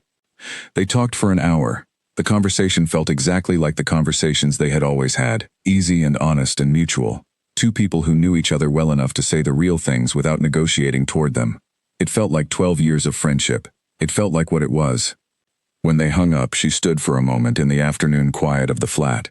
Callum was at his office. The flat was hers for the afternoon, which she sometimes valued specifically, the particular quality of a space that was usually shared being temporarily her own. She stood in the quiet and she thought, this is what the choice has become. This easy phone call. This person who is still my oldest friend. She had made the choice, multiple times over 12 years, in all the small moments where a different choice had been available, and the choice had led here, to an easy phone call with her oldest friend, who was married to someone she genuinely liked, who had built a life that suited him, and who was still the person she called when something happened. That was not a small thing. That was, in fact, the exact thing she had been protecting when she had made the choice. She had protected the friendship. The friendship was intact. It was, if anything, more itself than it had been, more honest, more known to both of them. The acknowledged truth of what they had each kept making the friendship more rather than less. She sat at her desk. She worked for 2 hours with the good absorbed quality that good work produces. She made tea. She read. When Callum came home, she was in the kitchen starting something for dinner, and he came in and said, "Something smells good," and she said, "It is not finished yet, do not make assumptions." He said, "I have nothing but confidence," and she said, "That is entirely unwarranted," and they both laughed, and the evening began. The next morning she was at the window with her coffee, watching the light do what light does in February when it arrives at the east-facing window, and she thought about what she wanted the rest of her life to look like. Not what she was afraid of, not what she had already resolved, but what she wanted. She wanted to keep running in the mornings, in the dark and the cold and the quiet that belonged to people who were up before the city. She wanted to keep doing work she was good at and finding challenging. She wanted to keep being honest with the people she was honest with, including the person in the kitchen making coffee beside her, and the person she had known for 12 years, and the person who had known her for 9 years, and the person she called her mother. She wanted to keep learning things, from Callum's world of ecology and transition zones and coastal systems, from her own world of numbers and patterns and the logic of how things work. She wanted to keep paying attention to the ordinary, extraordinary things, the oyster catchers, the morning light, the way a good conversation goes exactly where it needs to go, the specific pleasure of a problem that has been solved and stays solved. She wanted all of that, and she had most of it, and the rest was in the process of being built. She had been building things her whole life, from honest material, with care. The interior room was one of the things she had built. The friendship was one of the things she had built. This life, this morning, this east-facing window, all built, from honest material, with the particular skill that 12 years of a specific practice had given her. She was glad of the building. She was glad of what it had made. She finished her coffee. She put on her shoes. She went out into the February morning and ran toward the river, and stood for a moment at the point where the path curved and the city opened up, the river moving in the early light with its complete and beautiful indifference to being observed, and she thought, here, this is where the story leads. Not to resolution or conclusion or the tying off of anything.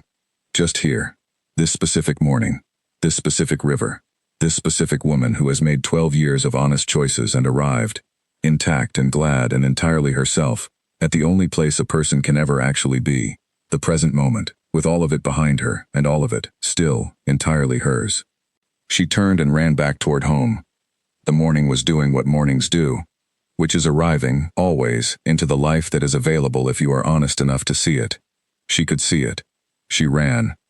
The last thing she thought about, on that February morning, before she went out for the run, was the interior room. Not with nostalgia. Not with the particular backward-looking feeling that softens the edges of hard things until they look like something they were not. With clarity. She looked at the room clearly, the way she had always looked at it, and she thought about what it had been, and what it had become. It had been a practical necessity first. Then it had become a practice. Then the practice had become who she was. And who she was had led her here, to this kitchen, to this life, to this February morning with its complicated sky. The room was still there. It would always be there. She had built it to last, and she had not changed her mind about its value. But she maintained it differently now. Not from fear of what would happen if it was not maintained, from a kind of respect for what it held. The feeling it contained was real, and it was hers, and she was not interested in dismissing real things. She had never been interested in dismissing real things. She held them honestly, and this was one of the things she held. It had not in the end made her less. It had made her more. It had made her the person who could be trusted with difficult things, who could be honest about complicated situations, who could carry something for 12 years and arrive on the other side still herself, still intact, still capable of building something good. She was glad of it. All of it. The room, the keeping, the 12 years, the wedding, the letters, the photograph, the oyster catchers, the morning runs, the east-facing window, the person in the kitchen behind her who had baked her a cake. All of it. She put her shoes on. She opened the door. She ran. The city received her. The river was there, moving in the early light. And she was entirely, completely, specifically herself, which was, she had long since decided, the only thing worth being. The morning was hers.